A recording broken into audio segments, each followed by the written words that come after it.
பத்திரிகை, தொலைக்காட்சி, ஊடக நண்பர்களுக்கு இனிய காலை வணக்கம். பாட்டாளி மக்கள் கட்சியின் சார்பில்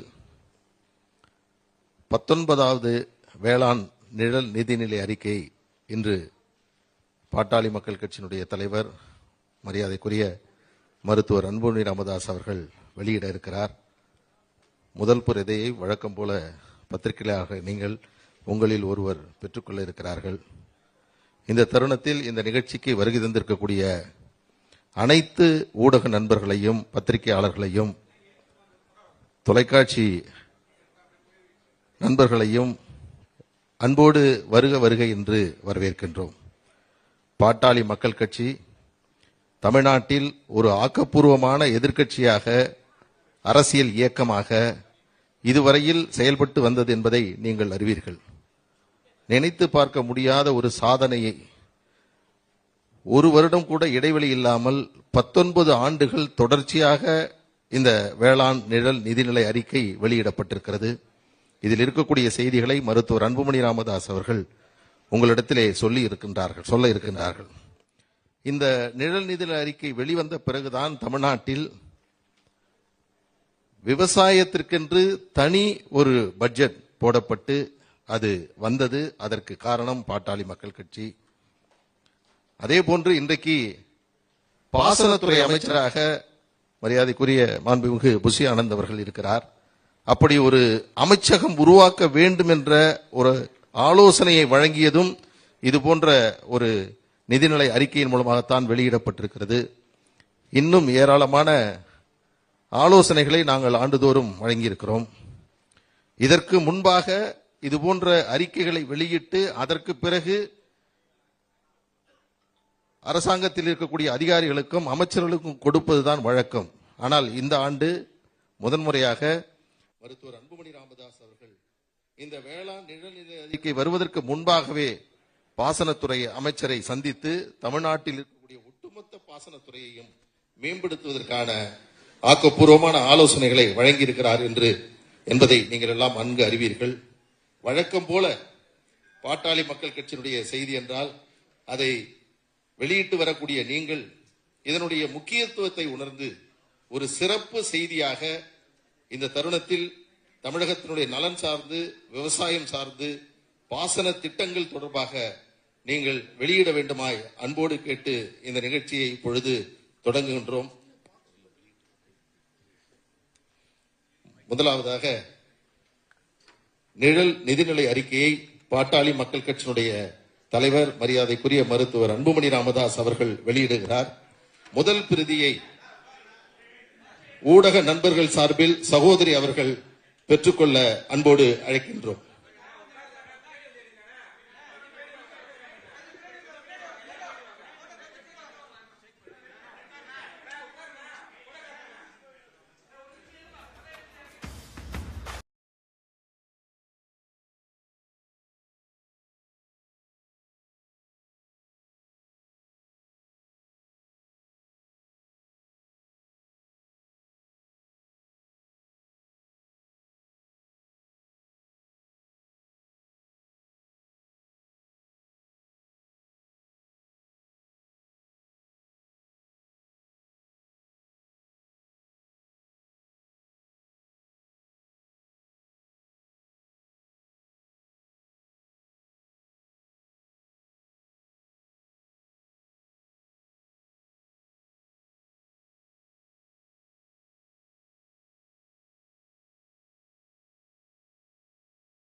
இப்போது இந்த நிழல் நிதிநிலை அறிக்கையில் இருக்கக்கூடிய முக்கிய செய்திகளை உங்களிடத்தில் பாட்டாளி மக்கள் கட்சியினுடைய தலைவர் அவர்கள் இப்பொழுது தெரிவிக்கிறார். அதனைத் தொடர்ந்து உங்கள் கேள்விகளுக்கு பதிலை அளிப்பார். நன்றி.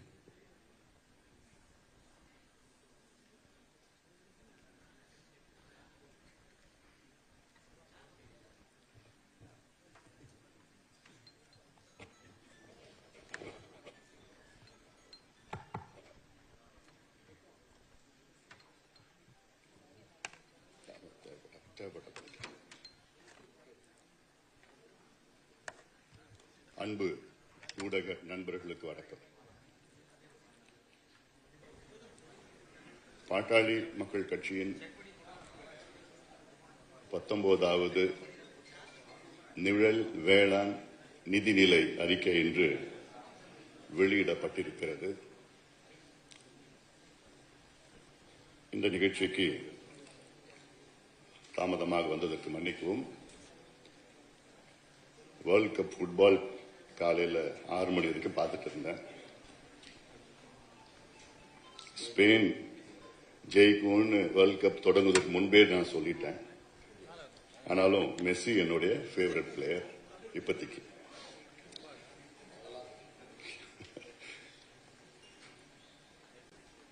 இன்று தமிழ்நாட்டில் மட்டுமல்ல, இந்தியாவிலே ஒரே ஒரு கட்சி மட்டும்தான் தொடர்ச்சியாக அரசுக்கு ஆவணங்கள் மூலமாக ஆலோசனைகள், அதிலும் ஒரு நிதிநிலை அறிக்கை தயாரிக்கின்ற தகுதி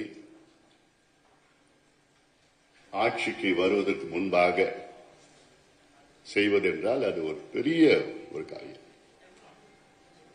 இப்படி இந்தியாவில் ஒரு எந்த கட்சியும் செய்தது கிடையாது.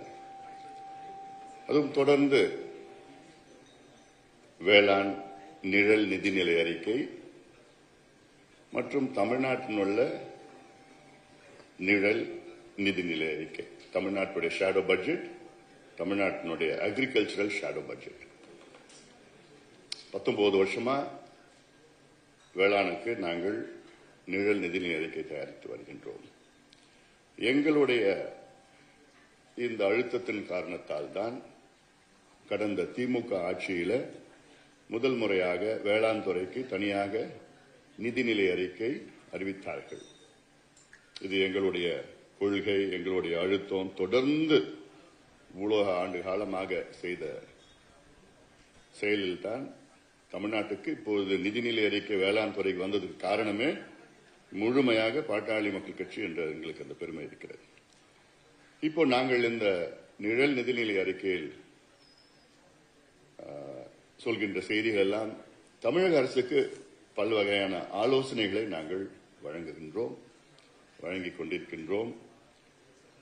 இதை கடந்த காலத்திலே பல யோசனைகளை எங்கள் அறிக்கையிலிருந்து எடுத்து அதை நடைமுறைப்படுத்தியிருக்கின்றார்கள். அதுவும் எங்களுக்கு பெருமைதான். இந்த நிழல் அறிக்கையில் எங்களுடைய கட்சியின் பொதுச் செயலாளர் அவர்கள், கட்சியின் பொருளாளர் அவர்கள்,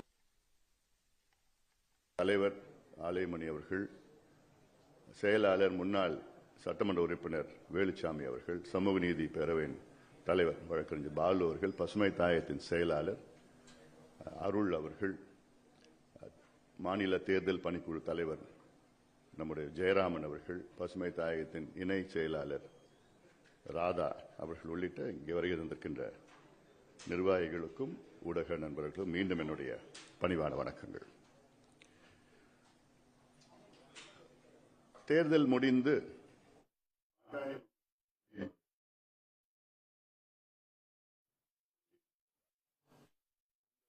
தோய்வில்லாமல், இன்னும் சொல்ல போனால் களத்திலே ஆக்கப்பூர்வமான ஒரு கட்சியாக, எதிர்கட்சியாக ஆக்கப்பூர்வமாக திட்டங்கள், செயல் திட்டங்கள் எல்லாம் சொல்லி வருகின்றோம், மக்களுக்கு எடுத்துச் செல்கின்றோம். நேற்று கூட பள்ளிக்கரணை சதுப்பு நிலத்தை பாதுகாக்க வேண்டும் என்ற ஒரு கையெழுத்து இயக்கத்தை பசுமை தாய் வாயிலாக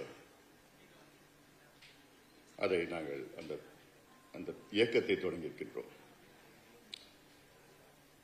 இந்த எங்களுடைய இந்த வேளாண் பட்ஜெட்டில் மொத்தம் நிதி ஒதுக்கீடு இந்த ஆண்டிற்கு 2026-27 ஆண்டிற்கு மொத்தம் வேளாண் துறைக்கு 93,000 கோடி ரூபாய் மதிப்பு கொண்டதாக இருக்கும். இதில் 68,000 கோடி வேளாண் துறை மூலம் செலவிடப்படும். இது தவிர பாசன திட்டங்களுக்காக நீர்வளத்துறை மூலம் 25,000 கோடி செலவிடப்படும். மொத்தம் பட்ஜெட் 93,000 crores. அதில் 25 இரிகேஷன், 68,000 crores அக்ரிகல்ச்சர். இதுல என்னன்னா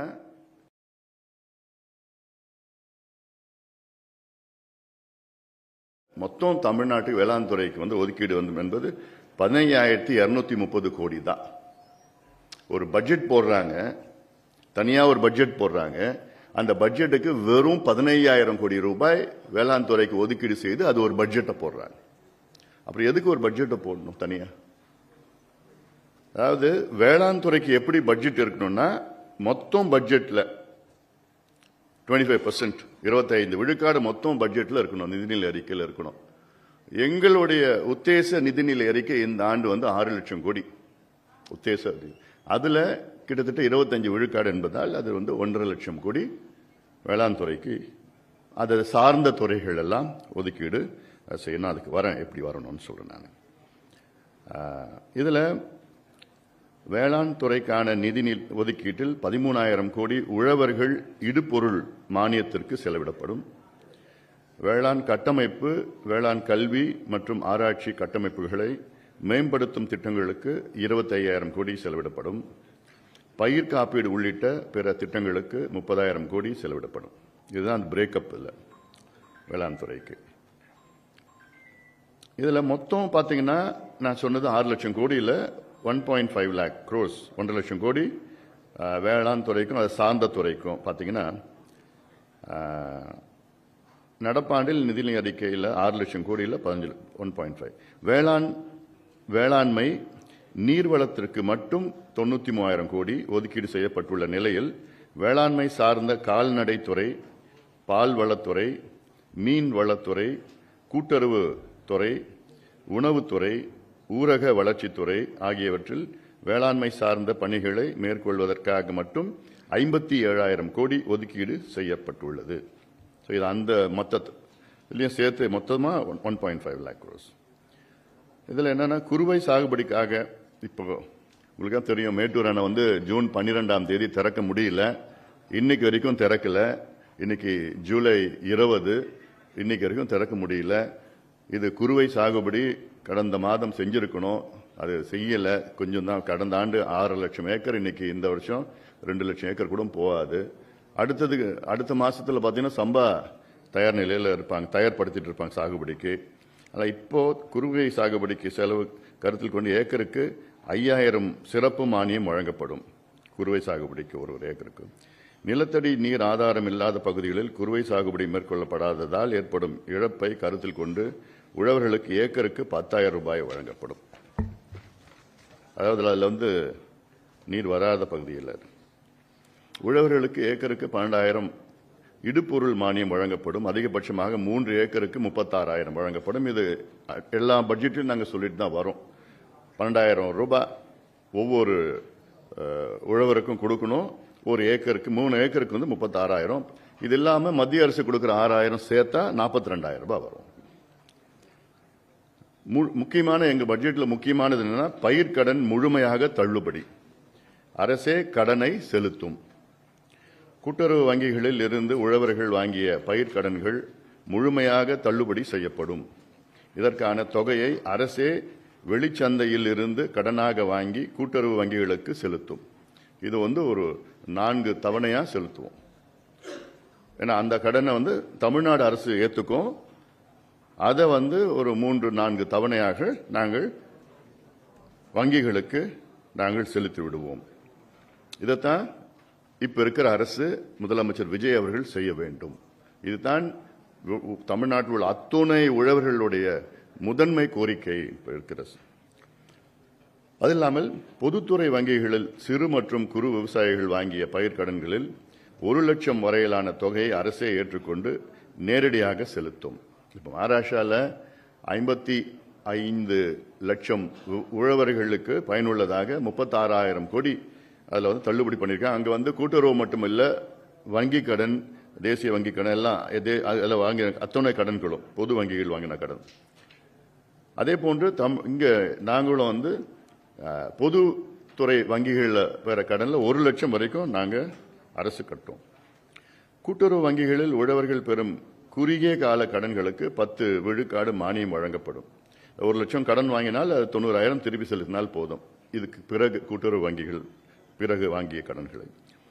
பாமக தேர்தல் அறிக்கையை நிறைவேற்றும் வகையில் வேளாண் தொழிலாளர்களுக்கு ஆண்டுக்கு 24,000 உரிமை தொகை வழங்கப்படும்.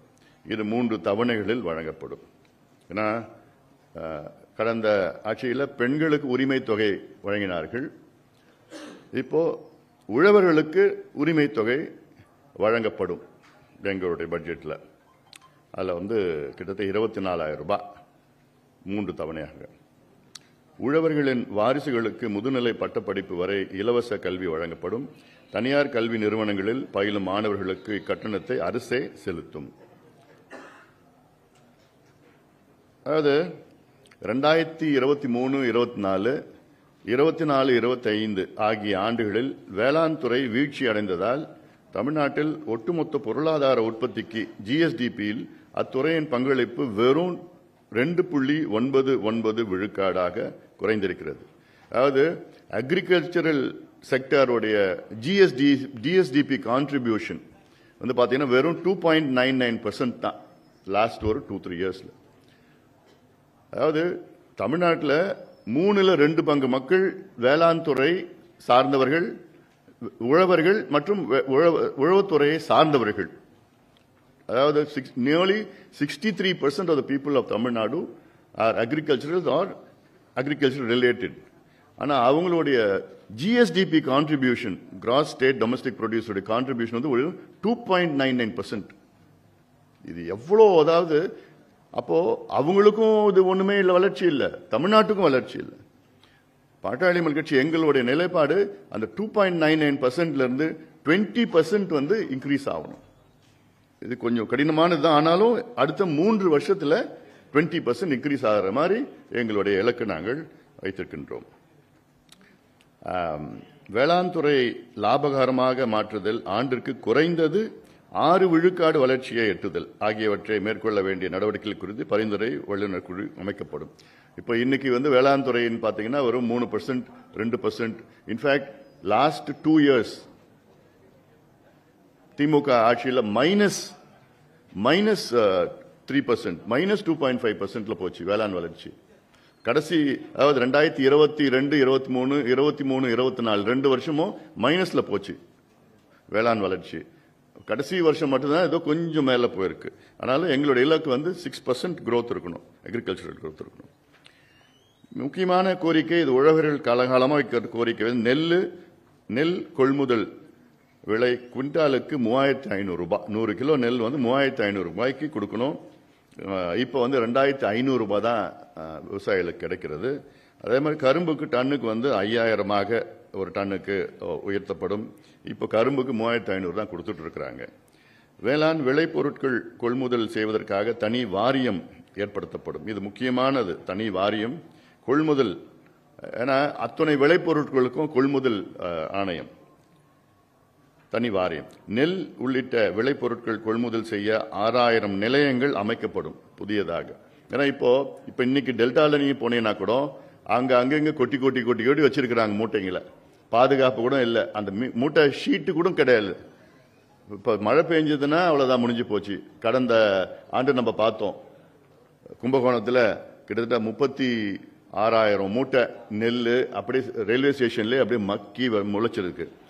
கடந்த ஆண்டு லட்சக்கணக்கான மூட்டை நெல் வந்து முளைஞ்சி அது அழுகி போயிட்டு ஒரு சூழல் இருந்திருக்கு. அதை தவிர்க்கலாம். ஏன்னா இப்போ 2 கட்சியும் 60 வருஷமா ஆண்டுட்டு இருக்கிறாங்க.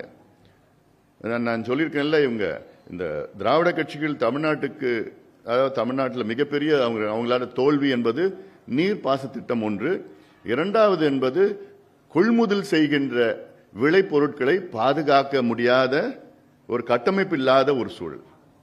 எவ்வளோ சிரமப்பட்டு விவசாயிகள் வந்து விவசாயம் வந்து விளைக்கிறாங்க விளைபொருட்களை. அதை கொள்முதல் செய்து அதை பாதுகாக்க முடியல. சேமிப்பு கிடங்குகள் இல்லை, கொள்முதல் நிலையங்கள் சரியான இல்லை, அது போதுமானதே இல்லை. அடுத்தது கொள்முதல் பணிகளை மேற்கொள்ள 38,866 பருவகால பணியாளர்கள் பணி நிலைப்பு செய்யப்படுவார்கள். 12,000 பணியாளர்கள் புதிதாக நியமிக்கப்படுவார்கள்.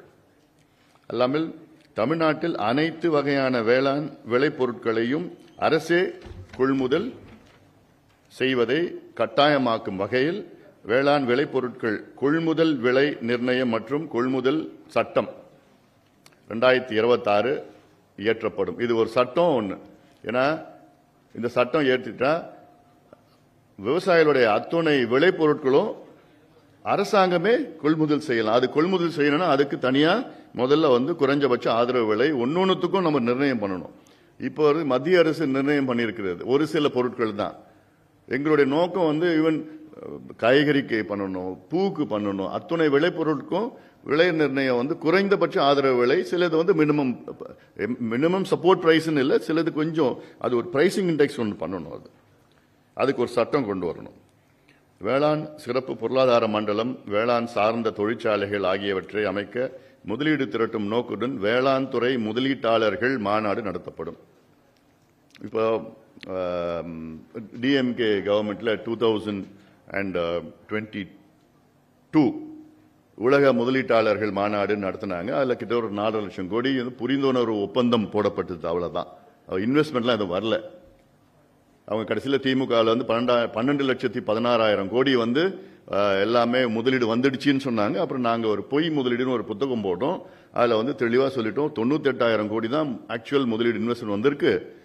நீங்கள் சொல்ற மாதிரி 12,16,000 கோடிலாம் வரலன்னு சொன்னதுக்கப்புறம் அவங்க வாய முடிட்டாங்க. இப்போ இதில் என்ன செய்யணும்னா வேளாண் துறை முதலீட்டாளர்கள் மாநாடு நடத்தப்படும். இது செஞ்சா நிச்சயமா ஒரு பெரிய அளவில் தமிழ்நாட்டில் வேளாண் உற்பத்தி அதிகமாகும், விவசாயிகள் மகிழ்ச்சியாக இருப்பார்கள். காரணம், ஒரு நாளைக்கு தமிழ்நாட்டில் 2 விவசாயிகள் தற்கொலை செய்து கொண்டிருக்கின்றார்கள் ஒரு நாளைக்கு. இதெல்லாம் ஒரு வெட்கக்கேடு. எந்த அரசு வந்தாலும் அரசுக்கு வெட்கக்கேடு, நமக்கும் வெட்கக்கு. அதுக்கப்புறம் வேளாண் துறையில் 250 புத்தொழில் ஸ்டார்ட் அப் நிறுவனங்களை ஏற்படுத்த ஊக்கமளிக்கப்படும். அவற்றுக்கு 25 லட்சம் மானியம், 1 கோடி வரை முதலீடு அரசால் வழங்கப்படும். ஒரே ஒரு எக்ஸாம்பிள் நான் சொல்றேன். பலாப்பழம், பண்ருட்டியில் பலாப்பழம் இருக்கு. கேரளாவில் பலாப்பழம் அங்கேயும் கேரளாவில் இருக்கு. ஆனால் கேரளாவில் எப்படின்னா அந்த பலாப்பழம் பண்ருட்டி ஏரியாவில் இருக்கிற சுவையான பலாப்பழம் கிடையாது. கேரளாவில் அது நாராக இருக்கும். அதில் ஆனால் கேரளாவில் 200 வகையான பொருட்கள் பலாப்பழத்தில் தயாரிக்கிறாங்க. பலாப்பழம், கொட்டை, அந்த இது உள்ள இருக்கிறது எல்லாத்தையும் 200 வகையான பொருட்கள் உலக அளவில் ஏற்றுமதி பண்றாங்க. ஆனால் இங்க அந்த பாவம் அந்த பலா விவசாயிகள் எங்க ரோட்ல ஜிஎஸ்டி போய் பார்த்துப்பீங்க. அந்த ஜிஎஸ்டியில் போய் பலாப்பழத்தை கொட்டி, ஐயா வாங்க வாங்கிட்டு போங்கன்னு வெயில நின்றுகிட்டு பாவமா இருக்கும். அவங்க 20 ரூபா 30 ரூபாய்க்கு 100 ரூபாய் 200 ரூபாய் பலாப்பழத்தை 20 ரூபாய் 30 ரூபாய்க்கு வித்துட்டு இருக்கிறாங்க. அப்போ இப்படி எவ்வளோ வகைகளை செய்யலாம். அதே மாதிரி முந்திரி, அந்த முந்திரி கொட்டையில மட்டும் இல்லை, அந்த முந்திரி பழம் இருக்கு. அந்த முந்திரி பழத்தில் அவ்வளோ வைட்டமின்ல இருந்து, அயன்ல இருந்து, என்னென்னமோ பொட்டாசியம்ல இருந்து எவ்வளோ இருக்குது. அதில் அதை பதப்படுத்தி அதில் என்னென்னமோ செஞ்சுட்டு இருக்காங்க. அதெல்லாமே ஸ்டார்ட் அப்ஸ். நம்ம கொஞ்சம் ஊக்குவித்து டெக்னாலஜி டிரான்ஸ்ஃபர் கொண்டு ஸ்டார்ட் அப் பண்ணிட்டுனா எவ்வளோ செய்யலாம். நமக்கு தமிழ்நாட்டில் இல்லாதது ஒன்றும் கிடையாது. விளைபொருட்கள், விவசாய பொருட்கள், பூக்கள்ல இருந்து எவ்வளவு பழங்கள்ல இருந்து எல்லாமே இருக்கு. ஸோ இதுக்கு நிறைய ஸ்டார்ட் அப்க்கு 25 lakhs அரசாங்கம் கொடுக்கும், மானியமாக கொடுக்கும். நெல் உற்பத்தி திறனை ஹெக்டேருக்கு 6 டன்னாக உயர்த்த சிறப்பு திட்டம் செயல்படுத்தப்படும். அதே மாதிரி கொள்முதல் நிலையங்களில் நெல் மூட்டைகள் மழையில் நனைந்து சேதமடைவதை தடுக்கும் வகையில் உழவர்கள் கொண்டு வரும் நெல் மூட்டைகள் அதே நாளில் கொள்முதல் செய்யப்படும். இதுதான் முக்கியமா இப்ப இருக்கிற முதலமைச்சர் மாண்புமிகு திரு விஜய் அவர்கள் செய்யணும், உறுதிப்படுத்தணும். அன்னைக்கு கூட முதலமைச்சர் அவர்கள் 2 முறை சந்திச்சிருக்கிறேன். 2 முறை சந்திப்புலையும் இதை நான் வலியுறுத்தி இருக்கிறேன். நான் 2 வகையை சொல்லியிருக்கிறேன். ஒன்று, அந்த லஞ்சம் வாங்குறாங்க. ஒரு மூட்டை நெல்லுக்கு, அதாவது 40 கிலோ மூட்டைக்கு அதில் ஒன்று 38 கிலோவா கணக்கெடுக்கிறாங்க, இல்லை 42 கிலோவா எடையை போட சொல்றாங்க. 2 கிலோ அதில் எடுத்துக்கிறாங்க. 40 கிலோ ஒரு குவிண்டாலாம் 100 கிலோ. ஸோ 2.5 மூட்டையில் அவங்க கிட்டத்தட்ட 5 கிலோ எடுத்துக்கிறாங்க. இது இல்லாம ஒரு மூட்டைக்கு 40 கிலோ மூட்டைக்குன்னா 50 ரூபாய் 60 ரூபாய் அது சார்ஜஸ் லஞ்சம் ஒரு மூட்டைக்கு. அப்படி பார்த்தீங்கன்னா ஒரு 100 கிலோவுக்கு வந்து 275 ரூபாய் விவசாயிகள் இழக்கிறாங்க 100 கிலோ நெல்லுக்கு. இது ஒரு மிகப்பெரிய ஒரு பிரச்சனை. இது அவங்கள கேட்டா எங்களுக்கு எந்த வசதிகளும் இல்லை, கட்டமைப்பு இல்லை, நாங்களே கோணி வாங்கணும், நாங்களே அது இது வாங்கணும், அது தார்பாய் எங்களுக்கு இல்லைன்னு அவங்க சொல்றது. அதுக்காக தான் நாங்கள் இதெல்லாம் பண்றோம்னு அவங்க சொல்றாங்க. அதனால இதை தவிர்க்கணும். ரெண்டாவது, கொள்முதல் அன்னைக்கே எடுத்துட்டு பண்ணணும். ஏன்னா விவசாயிகள் பாவம், அது மழை பெஞ்சிச்சுன்னா வெயில் எதுனாலும் விவசாயிக்கு நஷ்டம் தான். விவசாயிகள் 2 ஏக்கர் 3 ஏக்கர் வச்சுக்கணும், களம்லாம் கிடையாது விவசாயிகளுக்கு. ரோட்ல தான் அவங்க போட்டு கொஞ்சம் காய வச்சு எத்தனை போய் அங்க வச்சிடறாங்க. வச்சுக்கிட்டு 2 நாள் 3 நாள் அப்படியே பாவம் அங்கேயே தூங்குறாங்க விவசாயிகள். கொள்முதல் நிலையத்தில் அவங்களுக்கு பார்த்தா 1000 டன் கெப்பாசிட்டி, ஒரு கொள்முதல் நிலையத்தில் 1000 டன் தான் ஒரு நாளைக்கு கொள்முதல் பண்ண முடியும். அதனால இதெல்லாம் எவ்வளவு இன்க்ரீஸ் பண்ணலாம், கெப்பாசிட்டி இன்க்ரீஸ் பண்ணலாம். கொள்முதல் செய்யப்பட்ட நெல் மூட்டைகள் பாதுகாத்து வைப்பதற்காக அரசு கிடங்குகளில் எண்ணிக்கை இப்போது உள்ள 302 அடுத்த 3 ஆண்டுகளில் 1000 உயர்த்தப்படும். அதாவது நான் டெல்டாக்காரன் சொன்னா பத்தாது. டெல்டாவில இருந்து உங்க பூர்வீகம் எங்கன்னு தெரியல, பட் டெல்டாவில் வந்திருக்கீங்க. அப்படிப்பட்ட டெல்டாவில் கொள்முதல் செய்கின்ற அந்த நெல்லை கூடமா உங்களால பாதுகாக்க முடியல. அப்புறம் எதுக்கு நீங்க நான் டெல்டாக்காரன் கடந்த காலத்தில் சொல்லிட்டு இருந்தீங்க? எவ்வளவு பெரிய ஒரு அநியாயம் அது! எவ்வளவு தமிழ்நாட்டுக்கு செய்யற துரோகம் நான் பார்க்கிறேன். நான் இது விவசாயிகளுக்கு இல்ல, தமிழ்நாடு செய்யற துரோகம். சேமிப்பு கிடங்குகள் உங்களால பண்ண முடியாதா? எவ்வளவு நீங்க இன்வெஸ்ட்மெண்ட் பண்றீங்க? என்ன ஆயிடப்போ சேமிப்பு கிடங்குகள் எல்லாம் வச்சு பண்றதுக்கு? கொள்முதல் செய்யற நெல்ல சேமிப்பு கிடங்குகள்ல ஸ்டோர் பண்ணி வைக்கிறதுக்கு உங்களுக்கு என்ன? அது குடும்பம் பண்ண முடியாது உங்களால.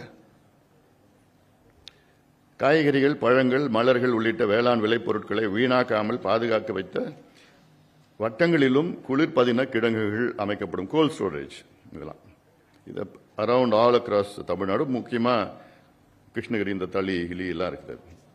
அனைத்து மாவட்டங்களிலும் உணவு பதன தொழிற்சாலைகள் அமைக்கப்படும். Food processing industries.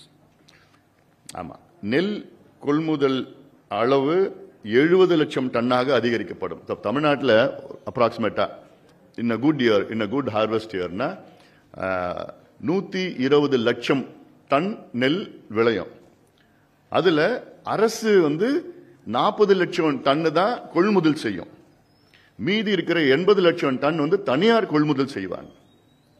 அரசுக்கு நிர்ணயித்த விலை 2500 ஒரு குவிண்டால் 100 கிலோ. தனியார் எப்படின்னா அவங்க அவசரத்துக்கு போய் கேட்டாங்கன்னா 1500 1600 அவ்வளவுதான் வாங்குறாங்க. வேணும்னா வாங்கிட்டு போ, இல்லைன்னா 3 நாள் 4 நாள் இங்க இருக்கும். அவன் விவசாயிகள் அங்க வைக்கிறதுக்கு அவனுக்கு இடம் இல்லை, கொடுத்துட்டு தான் போவாங்க. அப்போ தமிழ்நாடு அரசு 40 லட்சம் டன் தான் கொள்முதல் செய்யறது ஒரு வருஷத்துக்கு. ஆனா தமிழ்நாடு அரசுக்கு அந்த நெல்லை ஸ்டோரேஜ் கெப்பாசிட்டி எவ்வளவு தெரியுமா? வெறும் 18 லட்சம் டன்னுக்கு தான் ஸ்டோரேஜ் கெப்பாசிட்டி இருக்கு. செய்யறது 40 லட்சம், ஸ்டோரேஜ் 18 லட்சம். எங்களுக்கு எங்க பட்ஜெட்ல இது இப்ப இருக்கிற 302 கிடங்குகள், சேமிப்பு கிடங்குகள் இப்ப இருக்கு. இது 1000 கிடங்குகளா இன்னும் 3 வருஷத்துல உயர்த்தி இப்போ 40 லட்சம் டன்னுல இருந்து 70 லட்சம் டன் கொள்முதல் செய்ய நாங்கள் எங்க பட்ஜெட்ல நாங்க போட்டு இருக்கிறோம். தமிழ்நாட்டில் துவரம்பருப்பு சாகுபடி செய்யப்படும் பரப்பு இப்பொழுது 1.25 லட்சம் ஏக்கர். அது அடுத்த 3 ஆண்டுகள் 3 லட்சம் ஏக்கராக உயர்த்தப்படும். துவரம்பருப்பு சாகுபடி செய்யும் உழவர்களுக்கு ஏக்கருக்கு 10,000 சிறப்பு ஊக்கத்தொகை. எண்ணெய் வித்து பயிர்களை எள் சாகுபடி பரப்பு ஆண்டுக்கு 50,000 ஏக்கர் வீதமும், சூரியகாந்தி சாகுபடி பரப்பு ஆண்டுகளுக்கு 25,000 வீதமும் அதிகரிக்கப்படும். நிலக்கடலை சாகுபடி பரப்பு 5.6 லட்சம் ஏக்கரில் இருந்து 7 லட்சம் ஏக்கராக உயர்த்தப்படும். எண்ணெய் வித்து பயிர்களை சாகுபடி செய்ய ஏக்கருக்கு 7,000 ஊக்கத்தொகை வழங்கப்படும். நியாய விலைக்கடைகள், இதில் இப்போ நியாய விலைக்கடைகளில்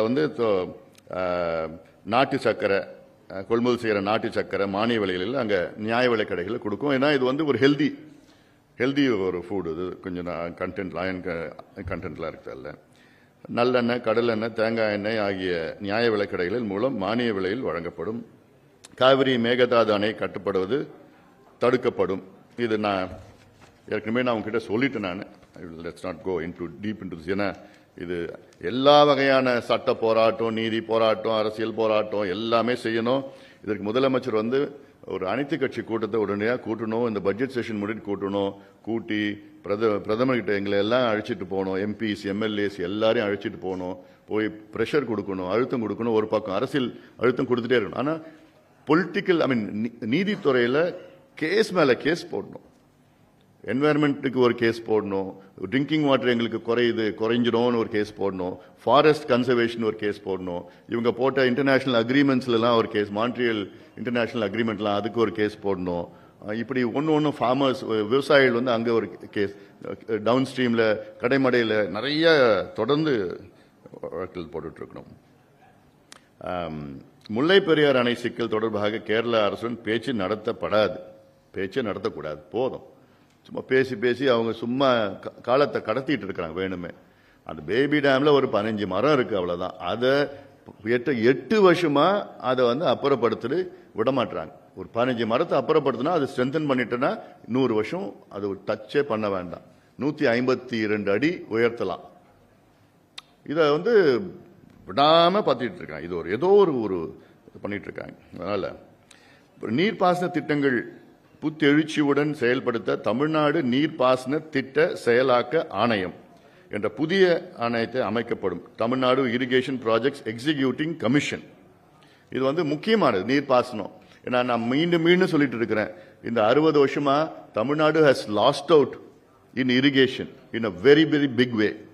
இந்த 2 கட்சியும் 60 வருஷத்துல நீர் திட்டங்களை பத்தி கவலைப்படாம ஒன்னும் செய்யாம பேச்சு அளவு தான், ஒண்ணுமே செய்யல. மற்ற மாநிலங்கள் தெலுங்கானா, ஆந்திரா, கர்நாடகா, மத்திய பிரதேஷ், ஒரிசா, சத்தீஸ்கர், மகாராஷ்டிரா, ஈவன் குஜராத்ல எல்லாம் எங்கேயோ போயிட்டாங்க இரிகேஷன்ல. லட்சக்கணக்கான கோடி இன்வெஸ்ட்மெண்ட். ஆனா இங்க ஒண்ணுமே கிடையாது. இன்வெஸ்ட்மெண்ட் எதுல கொடுத்தாங்க? கோடை காலத்துல பாவம் 5000 ரூபாய் கொடுப்போம் நாங்க, ரொம்ப வெயில் இருக்கு, உங்களுக்கு திடீர்னு நாங்க 3000 ரூபாய் கொடுப்போம். எலெக்ஷன் வருஷம் வந்துச்சுன்னா. அப்போ அடுத்தது தமிழ்நாட்டின் சாகுபடி பரப்பு அடுத்த 5 ஆண்டுகளில் 40 லட்சம் ஏக்கராக கூடுதலாக அதிகரிக்கப்படும். தமிழ்நாட்டில் கடந்த சில 10 ஆண்டுகளில் 15,000 ஏரிகள் காணாமல் போய்விட்டனர். இந்த வடிவேல் படம் மாதிரி கிணத்த காணோம், 15,000 ஏரி தமிழ்நாட்டில் காணோம். நேற்று சென்னையில் அந்த நிகழ்ச்சியோடு சொன்னேன். சென்னையில் 250 ஏரிகள் காணோம். இது கலைஞர் அவர்கள் ஆட்சி காலத்தில், எம்ஜிஆர் அவர்கள் ஆட்சி காலத்தில், ஜெயலலிதா அம்மையார் ஆட்சி காலத்தில், இவங்க ஆட்சி காலத்தில் எல்லாமே ஏரியில தான். இவங்க எல்லாமே பஸ் ஸ்டாண்ட்ல இருந்து, கலெக்டர் ஆபீஸ்ல இருந்து, எஸ்பி ஆபீஸ்ல இருந்து, நேரு ஸ்டேடியம்ல இருந்து, கோயம்பேடு பஸ் ஸ்டாண்ட்ல இருந்து, வள்ளுவர் கோட்டத்தில் இருந்து எல்லாமே அதில் தான் கட்டி வச்சிருக்காங்க. அதனால்தான் தண்ணி போறது இடம் இல்லாம நம்ம வீட்டுக்கு வருது தண்ணி. அந்த பள்ளிக்கரணை சதுப்பு அதை அழிச்சிட்டா அண்ணா நகர் வரைக்கும் வெள்ளம் வரும் வருஷம் வருஷம். இப்ப ஏதோ ஒரு வேளச்சேரி வரைக்கும் நிற்கிறது. அதுதான் பள்ளிக்கரணன் இல்லைன்னு அழிச்சிட்டீங்கன்னா வேளச்சேரி, அப்புறம் இந்த திருவான்மியூர், இந்திரா நகர், சாஸ்திரி நகர், அடையார், அப்புறம் இந்த பக்கம் உள்ள கோட்டூர்புரத்துல இருந்து மவுண்ட் ரோட்ல தேனாம்பேட்டை, டி நகர் வந்துடுச்சு. 2015 டி நகர் வந்துடுச்சு. அப்புறம் அசோக் நகர் வரைக்கும் வந்துடுச்சு. அடுத்தது அந்த பக்கம் போகும். என்டையர் சென்னை ஃபிளட் ஆகிடும் நம்ம பள்ளிக்கரணை இல்லைன்னா. அதுல 27,000 ஏரிகளின் கொள்ளளவு ஆக்கிரமிப்பால் குறைந்து விட்டது. காணாமல் போன ஏரிகள் சாத்தியமானவற்றை மீட்டெடுக்கவும், ஆக்கிரமிக்கப்பட்ட ஏரிகள் மீட்டெடுக்கவும் ஏரிகள் மேலாண்மை வாரியம் என்று அமைக்கப்படும். அது புதுசா ஏரிகள் மேலாண்மை வாரியம். இதுக்கு முன்னாடி அட்டெம்ப்ட்லாம் பண்ணாங்க, but they were not successful. ஏதோ ட்ரை பண்ணாங்க, ஆனால் அறகுறையா தான். ஏன்னா இது ஒரு பெரிய ஒரு கான்செப்ட். இது காவிரி தர்மபுரி உபரிநீர் திட்டம், அரியலூர் சோழர் பாசன திட்டம் ஆகியவற்றுக்கு வரும் அக்டோபர் மாதம் அடிக்கல் நாட்டப்படும். பாலு ரெடியா இருங்க, அடிக்கல் நாட்டிடலாம். காவிரி குண்டார் இணைப்பு 3 ஆண்டுகளில் நிறைவடையும் திட்டம். அதாவது காவிரி குண்டார் என்பது காவிரியில் உள்ள உபரி நீர் வந்து தென் மாவட்டங்களுக்கு எடுத்து செல்கின்ற ஒரு மிகப்பெரிய திட்டம். நீண்ட காலமா கோரிக்கை, மக்களுடைய கோரிக்கை. கரூர்ல மாயனூர் பகுதியில் தடுப்பணை இன்னும் கொஞ்சம் இன்க்ரீஸ் பண்ணி அங்க இருக்கிற தண்ணியை எடுத்துட்டு கரூர் மாவட்டம், சிவகங்கை மாவட்டம், புதுக்கோட்டை மாவட்டம், ராமநாதபுரம், மதுரை, குண்டார், விருதுநகர் மாவட்டம், இதுல இடையில வந்து புதுக்கோட்டையில் வட வெள்ளாறுல அதை கனெக்ட் பண்ணா புதுக்கோட்டையில் 200-300 ஏரிகள், அதில் வந்து தண்ணி, நிலத்தடி நீர் உயரும். சிவகங்கை மாவட்டத்தில் நிலத்தடி நீர் உயரும். அப்புறம் ராமநாதபுரம் மாவட்டம், அதில் ஆர்எஸ் மங்கலம் ஏரி வரைக்கும்லாம் அந்த தண்ணியை எடுத்துட்டு போகலாங்க. அது இல்லாமல் இன்னும் கொஞ்சம் அங்கே வைகையில் கனெக்ட் பண்ணோம், ராமநாதபுரம் வைகையில் இன்னும் கனெக்ட் பண்ணால் விருதுநகரில் வந்து திருச்சுழின்னு இருக்காங்க. திருச்சுழி தொகுதியில் யார்? தங்கம் தென்னரசு, கடந்த நிதியமைச்சர், அவர் தொகுதியில் தான் அந்த குண்டாரே இருக்கு. ஆனால் அவருக்கு அதுக்கு இன்ட்ரெஸ்ட் இல்லை தண்ணியை வெட்டு வரணும்னு சொல்லிட்டு. ஏன்னா அவர் நிதி ஒதுக்கீடு செய்யலை. அவர் நினைச்சிருந்தாருன்னா நிறைய நிதி ஒதுக்கீடு செஞ்சிருக்கலாம் அந்த திட்டத்துக்கு. இன்னைக்கு வரைக்கும் இந்த திட்டம் 2008 அனௌன்ஸ் பண்ணியிருக்காங்க. திமுக அன்பழகன், பேராசிரியர் அன்பழகன் 2008 சட்டசபையில் அனௌன்ஸ் பண்ணியிருக்காங்க. அனௌன்ஸ் பண்ணி ஆனால் என்ன பண்ணிட்டாங்க, அதிமுகவில் 2021 கடைசி மாசத்துல தான் அடிக்கல் நாட்டுறாங்க 14,500 கோடின்னு. அப்புறம் திமுக மீண்டும் வந்தது. அவங்க அனௌன்ஸ் பண்ண திட்டம் இன்னைக்கு வரைக்கும் ஒரு 3% வேலை தான் முடிஞ்சிருக்கு. இன்னும் 97% இருக்கு. இந்த வேகத்தில் அந்த திட்டம் நிறைவேற்றுச்சுன்னா இன்னும் 255 ஆண்டுகள் ஆகும் இந்த திட்டம் முடிஞ்சிருச்சு இந்த வேகத்தில். அதனால இதுக்கு எவ்வளோ இப்போ தண்ணி பிரச்சனை இருக்கு. வர தண்ணியே நம்ம கர்நாடகா தண்ணி விடல. அப்போ மழை காலத்தில் அவங்க அந்த உபரி நீர் தான் விடுவாங்க நமக்கு கர்நாடகாவில். அந்த உபரி நீர் காலத்தில் இந்த தண்ணியை நம்ம தென் மாவட்டத்துக்குலாம் எடுத்துட்டு போனா எவ்வளோ ஒரு பெரிய நன்மை. இப்போ சீம கருவேலம்னு சொல்றோம், இவ்வளோ தென் மாவட்டத்தில் இருக்கு. இந்த தண்ணியெல்லாம் எடுத்துட்டு போனா அந்த சீமக்கேவலம் அகற்றி விவசாயம் பண்ணுவாங்க. இது எவ்வளோ 1,00,000 ஏக்கர் விவசாயம் கூடுதலாக பண்ணலாம் அந்த தண்ணியை வச்சுக்கிட்டு. அதை பற்றி உங்களுக்கு எந்த அக்கறையும் இல்லை. இந்த திட்டத்திற்கு நடப்பாண்டில் 1,500 கோடி ரூபாய் ஒதுக்கீடு செய்யப்படும் காவிரி குண்டார் திட்டத்திற்கு. அத்திக்கடவு அவிநாசி திட்டம் 2.0. அத்திக்கடவு அவிநாசி திட்டம் வந்து 1952 இருந்து அங்க கொங்கு பகுதியில் இருக்க மக்களுடைய கோரிக்கை. அது அவிநாசி, பெருந்துறை அந்த பகுதியிலெல்லாம், அன்னூர் அந்த ஏரியாவில் ஒரு மேடான பகுதி, வறட்சியான பகுதி, 1800 அடி அங்க தண்ணி சுத்தி மலை இருக்குது, தண்ணி அங்கங்க போகுது. அந்த தண்ணி இங்க எடுத்து வர முடியல. இதுக்கு தான் நானும் எத்தனையோ நாங்கள் போராட்டத்தில் கலந்துக்கிட்டோம். 3 முறை நான் கலந்துக்கிட்டேன். 2 நாள் நடைப்பயணம் பண்ணேன். மருத்துவர் ஐயா அவர்கள் 2 முறை போய் போராட்டத்தில் கலந்துக்கிட்டாரு. கலந்த பிறகுதான் அப்புறம் அறிவிச்சாங்க. அது அறகுறையா செஞ்சிருக்கிறாங்க. இன்னைக்கு அந்த திட்டம் சரியான முறையில் நடைமுறையில் இல்லை. It is not a success. I don't want to call it a failure, but it's not a success. So இப்போ அத்திக்கடவு அவிநாசி திட்டம் 2.0 அப்படின்னு ஒன்று ஸ்கீம் ஒன்று தொடங்கணும். அது ஒரு பெரிய அளவில் அதுக்கு பண்ணணும். அப்புறம் நொய்யல் ஆற்றை தூய்மைப்படுத்துவதற்கு 10,000 கோடி ஒதுக்கீடு. அப்புறம் கோதாவரி காவிரி இணைப்பு திட்டத்தில் வந்து அதில் வந்து ஒரு பிரதமர் அவர்களை சந்தித்து வலியுறுத்தி அதில் வந்து எல்லா மாநிலங்களில் உள்ள முதலமைச்சர் அவர்களை ஒரு குழு மாதிரி பிரதமர் தலைமையில் ஒரு முதலமைச்சர் குழு ஒன்று போட்டு கலந்தாய்வுகள்லாம் நடத்தணும். இது முக்கியமானது. இது வந்து ஏன்னா இதில் வந்து தமிழ்நாடு மட்டும் இல்லை, ஆந்திரா, கர்நாடகா, தெலுங்கானா, ஒரிசா, சத்தீஸ்கர், மத்திய பிரதேஷ், மகாராஷ்டிரா அவ்வளோ மாநிலங்கள் இதில் அவங்க வந்து they are involve in this like.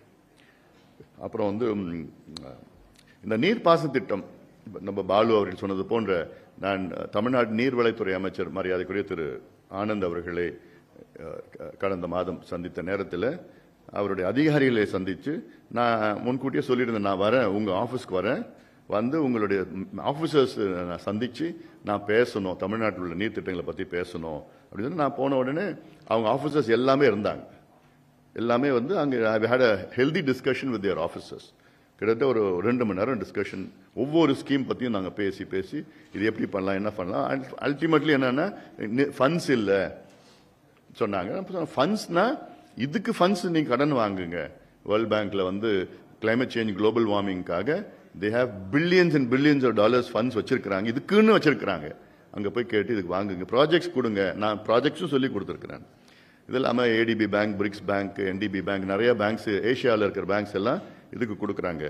Adaptation மிட்டிகேஷனுக்கு. So 1 லட்சம் கோடி கடனை வாங்கி ஒவ்வொரு வருஷமும் 25,000 போட்டு பண்ணணும்.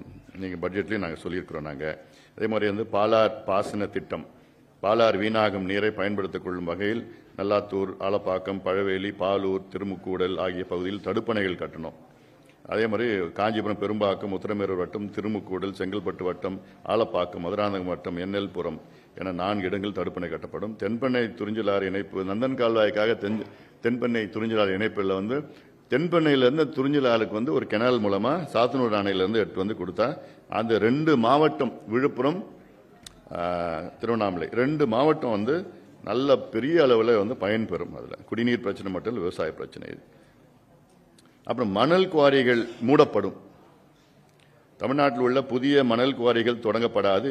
ஒரு சில இடங்களில் செயல்பட்டு வரும் மணல் குவாரிகள் மூடப்படும். அத்துணை மணல் குவாரிகளும் தமிழ்நாட்டில் மூடப்படும், மூட வேண்டும். ஏன்னா சமீபத்தில் கூட ஒரு 12 மணல் குவாரிகளை திறக்கின்ற திட்டம் தமிழக அரசு அறிவித்தது. அது கடுமையாக நாங்கள் எதிர்க்கின்றோம், எதிர்ப்போம், களத்தில் கூட எதிர்ப்போம் நாங்கள்.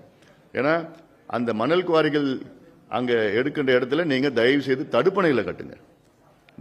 நீங்க மணல் குவாரியில் நீங்க மலேசியாவிலேருந்து மணல் எடுத்துட்டு வாங்க, மலேசியாவிலேருந்து தாய்லாந்துலேருந்து மணல் எடுத்துட்டு வாங்க.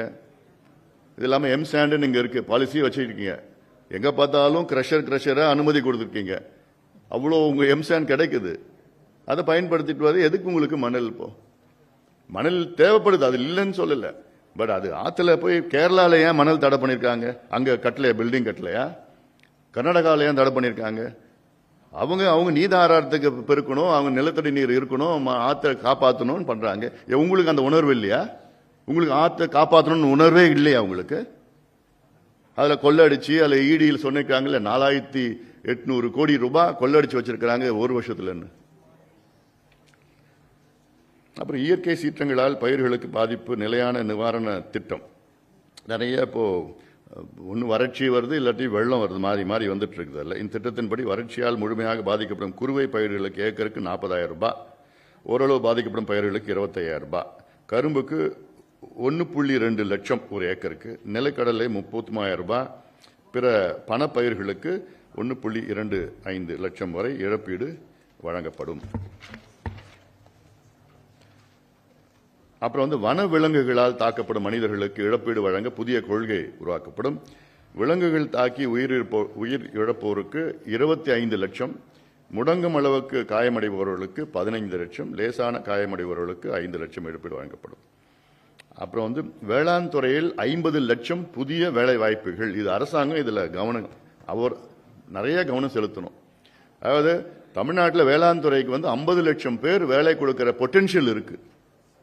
அதை நம்ம இதுக்கு முந்தையவர்கள் வந்து அதை பத்தி ஒரு பொருட்டா கூட எடுத்துக்கல. அந்த பொட்டன்ஷியல் டேப் கூட பண்ணல, லேசா கீறி கூட பார்க்கல. வேளாண் மற்றும் தோட்டக்கலை துறையில் 50 லட்சம் புதிய வேலைவாய்ப்பு ஏற்படுத்த இலக்கு நிர்ணயிக்கப்பட்டுள்ளது. அடுத்த 5 ஆண்டில் இந்த வேலைவாய்ப்பில் ஏற்படுத்தப்படும். கிராமப்புறங்களில் வேளாண்மை மற்றும் பொறியியல் பட்டதாரிகள் ஒருங்கிணைந்து வேளாண் மற்றும் தோட்டக்கலை ஆலோசனை மையங்கள் ஏற்படுத்தப்படும். அவர்கள் அந்தந்த பகுதியில் வேளாண்மை, தோட்டக்கலை மற்றும் சந்தைப்படுத்துதல் குறித்து ஆலோசனைகளையும் சேவைகளையும் வழங்குவார்கள். இதன் மூலம் 5 லட்சம் பேருக்கு வேலை கிடைக்கும். தென்னை மரங்களிலிருந்து இறக்கப்படும் நீரா அங்கே ஏற்கனவே இருக்கு. அது எவ்வளவு நிறைய பொட்டன்ஷியல்ஸ் இருக்குது. அதில் நீராபானத்தை பாதுகாப்பான முறையில் உரைகளில் அடைத்து தமிழ்நாடு முழுவதும் விற்பனை செய்ய நடவடிக்கை எடுக்கப்படும். அது வெளிநாட்டில் எக்ஸ்போர்ட் பண்ணலாம், நமக்கு வந்து அந்நிய செலவு கிடைக்கும், எல்லாமே இருக்கும். அதில் 1 லட்சம் பேருக்கு நேரடியாக, 2 லட்சம் பேருக்கு மறைமுகமாக வேலை கிடைக்கும். கிராமப்புற சுய உதவி குழுக்கள் மூலம் ஆடுகள், கோழிகள், வான்கோழிகள், மீன்கள் ஆகிய விற்பனை செய்யப்படும். பட்டதாரி இளைஞர் குழுக்கள் மூலம் முக்கிய நகரங்களிலும் சாலை ஓரங்களிலும் நவீன உணவகங்கள் அமைக்கப்பட்டு சுய உதவி குழுக்கள் வளர்க்கும் ஆடுகள், கோழிகள், மீன்கள் ஆகியவற்றை சுவையான சமைத்து வழங்கப்படும். இதனால் பல லட்சம் பேருக்கு வேலைவாய்ப்பு. தமிழ்நாட்டில் புதிதாக உருவாக்கப்பட்டிருக்கும் வேளாண் விளைபொருள் கொள்முதல் வாரியத்திற்கு 50,000 பணியாளர்கள் புதிதாக நியமிக்கப்படுவார்கள். தமிழ்நாடு முழுவதும் புதிதாக திறக்கப்படவுள்ள 30,000 காவிரி பல்பொருள் அங்காடிகளில் பணியாற்ற 1 லட்சம் ஊழியர்கள் பணி அமர்த்தப்படுவார்கள். அப்புறம் காவிரி பாதுகாக்கப்பட்ட வேளாண் மண்டலமாக, அதாவது இப்போ காவிரி பாதுகாக்கப்பட்ட வேளாண் மண்டலம் பார்த்தீங்கன்னா 4 மாவட்டம் முழுமையாக இருக்கு. இந்த காவிரி பாதுகாக்கப்பட்ட வேளாண் மண்டலம் பாட்டாளி மக்கள் கட்சியினுடைய தொடக்கம் தான். நாங்கள் தான் அதை தொடர்ந்து அறிவிச்சு போராட்டம், ஆர்ப்பாட்டம், மாநாடு நடத்தி தொடர்ந்து கடந்த முதலமைச்சர் அதுக்கு முந்தைய முதலமைச்சர், இப்போ கடந்தன்னா இப்போ இவர் வந்துடுது, அதுக்கு முந்தைய முதலமைச்சர் எடப்பாடி பழனிசாமி அவருக்கு, அவர் எவ்வளோ காலமாக நம்ம சொல்லுவோம் கடந்தன்னு, நம்ம தான் எப்போ நம்ம வரணும். எல்லாம் தெரிஞ்சும் இங்கே உட்காந்துட்டு உங்ககிட்ட நிழல் பட்ஜெட்டை வெளியிட்டு இருக்கிறோம். எங்களுக்கு இருக்கிற தொலைநோக்கு சிந்தனை, எங்களுக்கு இருக்கிற பார்வை, தகுதி, எல்லாமே அனுபவம். நாங்கள் ஒரிஜினல் பட்ஜெட்டை போடணும், மீடியாவில் நிழல் பட்ஜெட்டை போட்டுட்ருக்கோம். நிச்சயமா போடுவோம். அந்த காவிரி வேளாண் மண்டலம் வந்து இது இப்போ 4 மாவட்டங்கள், அதாவது தஞ்சாவூர் முழுமையா, தஞ்சாவூர், திருவாரூர், நாகை, மயிலாடுதுறை, இது வந்து 4 மாவட்டம் முழுமையா இருக்கு. இது இல்லாம பாதியா இருக்குது வந்து கடலூர் மாவட்டம் பாதி, அரியலூர் மாவட்டம் பாதி, திருச்சி மாவட்டம் பாதி, புதுக்கோட்டை மாவட்டம் பாதி. இப்போ இந்த நாங்க அறிவிக்கிறது, எங்க பட்ஜெட்ல அறிவிக்கிறது வந்து 9 மாவட்டங்கள் முழுமையா அதுல வரணும். காவிரி டெல்டான்னு முழுமையா, என்னன்னா இப்ப நான் சொல்றது கடலூரும் முழுமையா, அரியலூர் முழுமையா, அதுக்கப்புறம் திருச்சி முழுமையா வரணும், புதுக்கோட்டை முழுமையா வரணும், கூட கரூர். ஸோ இந்த 9 மாவட்டங்கள் வந்து காவிரி டெல்டா பாதுகாக்கப்பட்ட வேளாண் மண்டலமாக அங்கே அறிவிக்கப்படும். அதில் அப்புறம் வந்து இது என்எல்சி 3வது சுரங்கம் திட்டம், முதல் 2 சுரங்கங்களை விரிவாக்க திட்டம் ஆகியவற்றுக்கு தடை விதிக்கப்படும் நிரந்தரமாக. இதற்காக 25,000 ஏக்கர் நிலம் எடுக்க அனுமதிக்கப்படாது. அரியலூர் மாவட்டத்தில் புதிய சிமெண்ட் ஆலைகள் அமைக்க தடை விதிக்கப்படும். ஏன்னா ரொம்ப ரொம்ப மோசமா இருக்கிற சிமெண்ட் ஆலைகள் வந்து அதனால ஆக்சிடென்ட்ஸ், பொல்யூஷன், கிரவுண்ட் வாட்டர் சுத்தமா அழிச்சு அங்க இருக்கிற மக்களுக்கு எதுவுமே பண்ணாம, ஒரு இன்ஃப்ராஸ்ட்ரக்சர் கூட இல்லாம ரொம்ப மோசமான அங்க ஒரு சூழல் இருக்கு. அரியலூர்ல சிமெண்ட் ஃபேக்டரினால மிகப்பெரிய பாதிப்பு. சிமெண்ட் என்பது ஒரு தொழில் இருக்கணும்னு தப்பு கிடையாது. ஆனா சுற்றுச்சூழல் பாதிக்காம, மாசுபடாம, அங்க விபத்துகள்லாம் சாதாரண விபத்துகள் கிடையாது. மைன்ஸ்ல இருந்து எடுத்துட்டு போறப்போ எவ்வளவு ஆக்சிடென்ட்ஸ் எல்லாம் இருக்குது. நான் நேரடியா போய் பார்த்தேன். அதனால தான் நான் சொல்றேன். நான் ஒரு நேரடியா ஒரு மைன், தமிழ்நாடு அரசு கொடுத்த அந்த மைன் தேடம் போய் ஒரு மக்கள் பிரதிநிதியா போய் பார்த்தேன். அதுக்கு என் மேல கேஸ் போட்டிருக்கான். இவங்க பண்ற ஃப்ராட் என்னன்னு போய் பார்க்கறதுக்கு சும்மா நான் எல்லாம் மீடியாலாம் வந்தாங்க, பத்திரிகையாளரோட போய் பார்த்து எவ்வளவு ஆழம், எவ்வளவு அகலம், என்ன பண்ணிருக்காங்க, அதை மீறி பண்ணிருக்காங்க போய் பார்க்கறதுக்கு என் மேல கேஸ் போட்டிருக்காங்க. தலையெழுத்து. அப்புறம் பாதுகாக்கப்பட்ட வேளாண் மண்டலத்தில் ஹைட்ரோ கார்பன் திட்டங்களுக்கு அனுமதி 100 விழுக்காடு இருக்காது. அதான் அந்த கேஸ் ஹைகோர்ட் குவாஷ் பண்ணிடுச்சு. பட் சிப்காட் தொழிற்பேட்டைகளுக்கு நிலங்களை கையகப்படுத்த தடை. செய்யாறு இப்போ இருக்கு, மேல்மா இருக்கு, மேல்மால 3000 ஏக்கர்.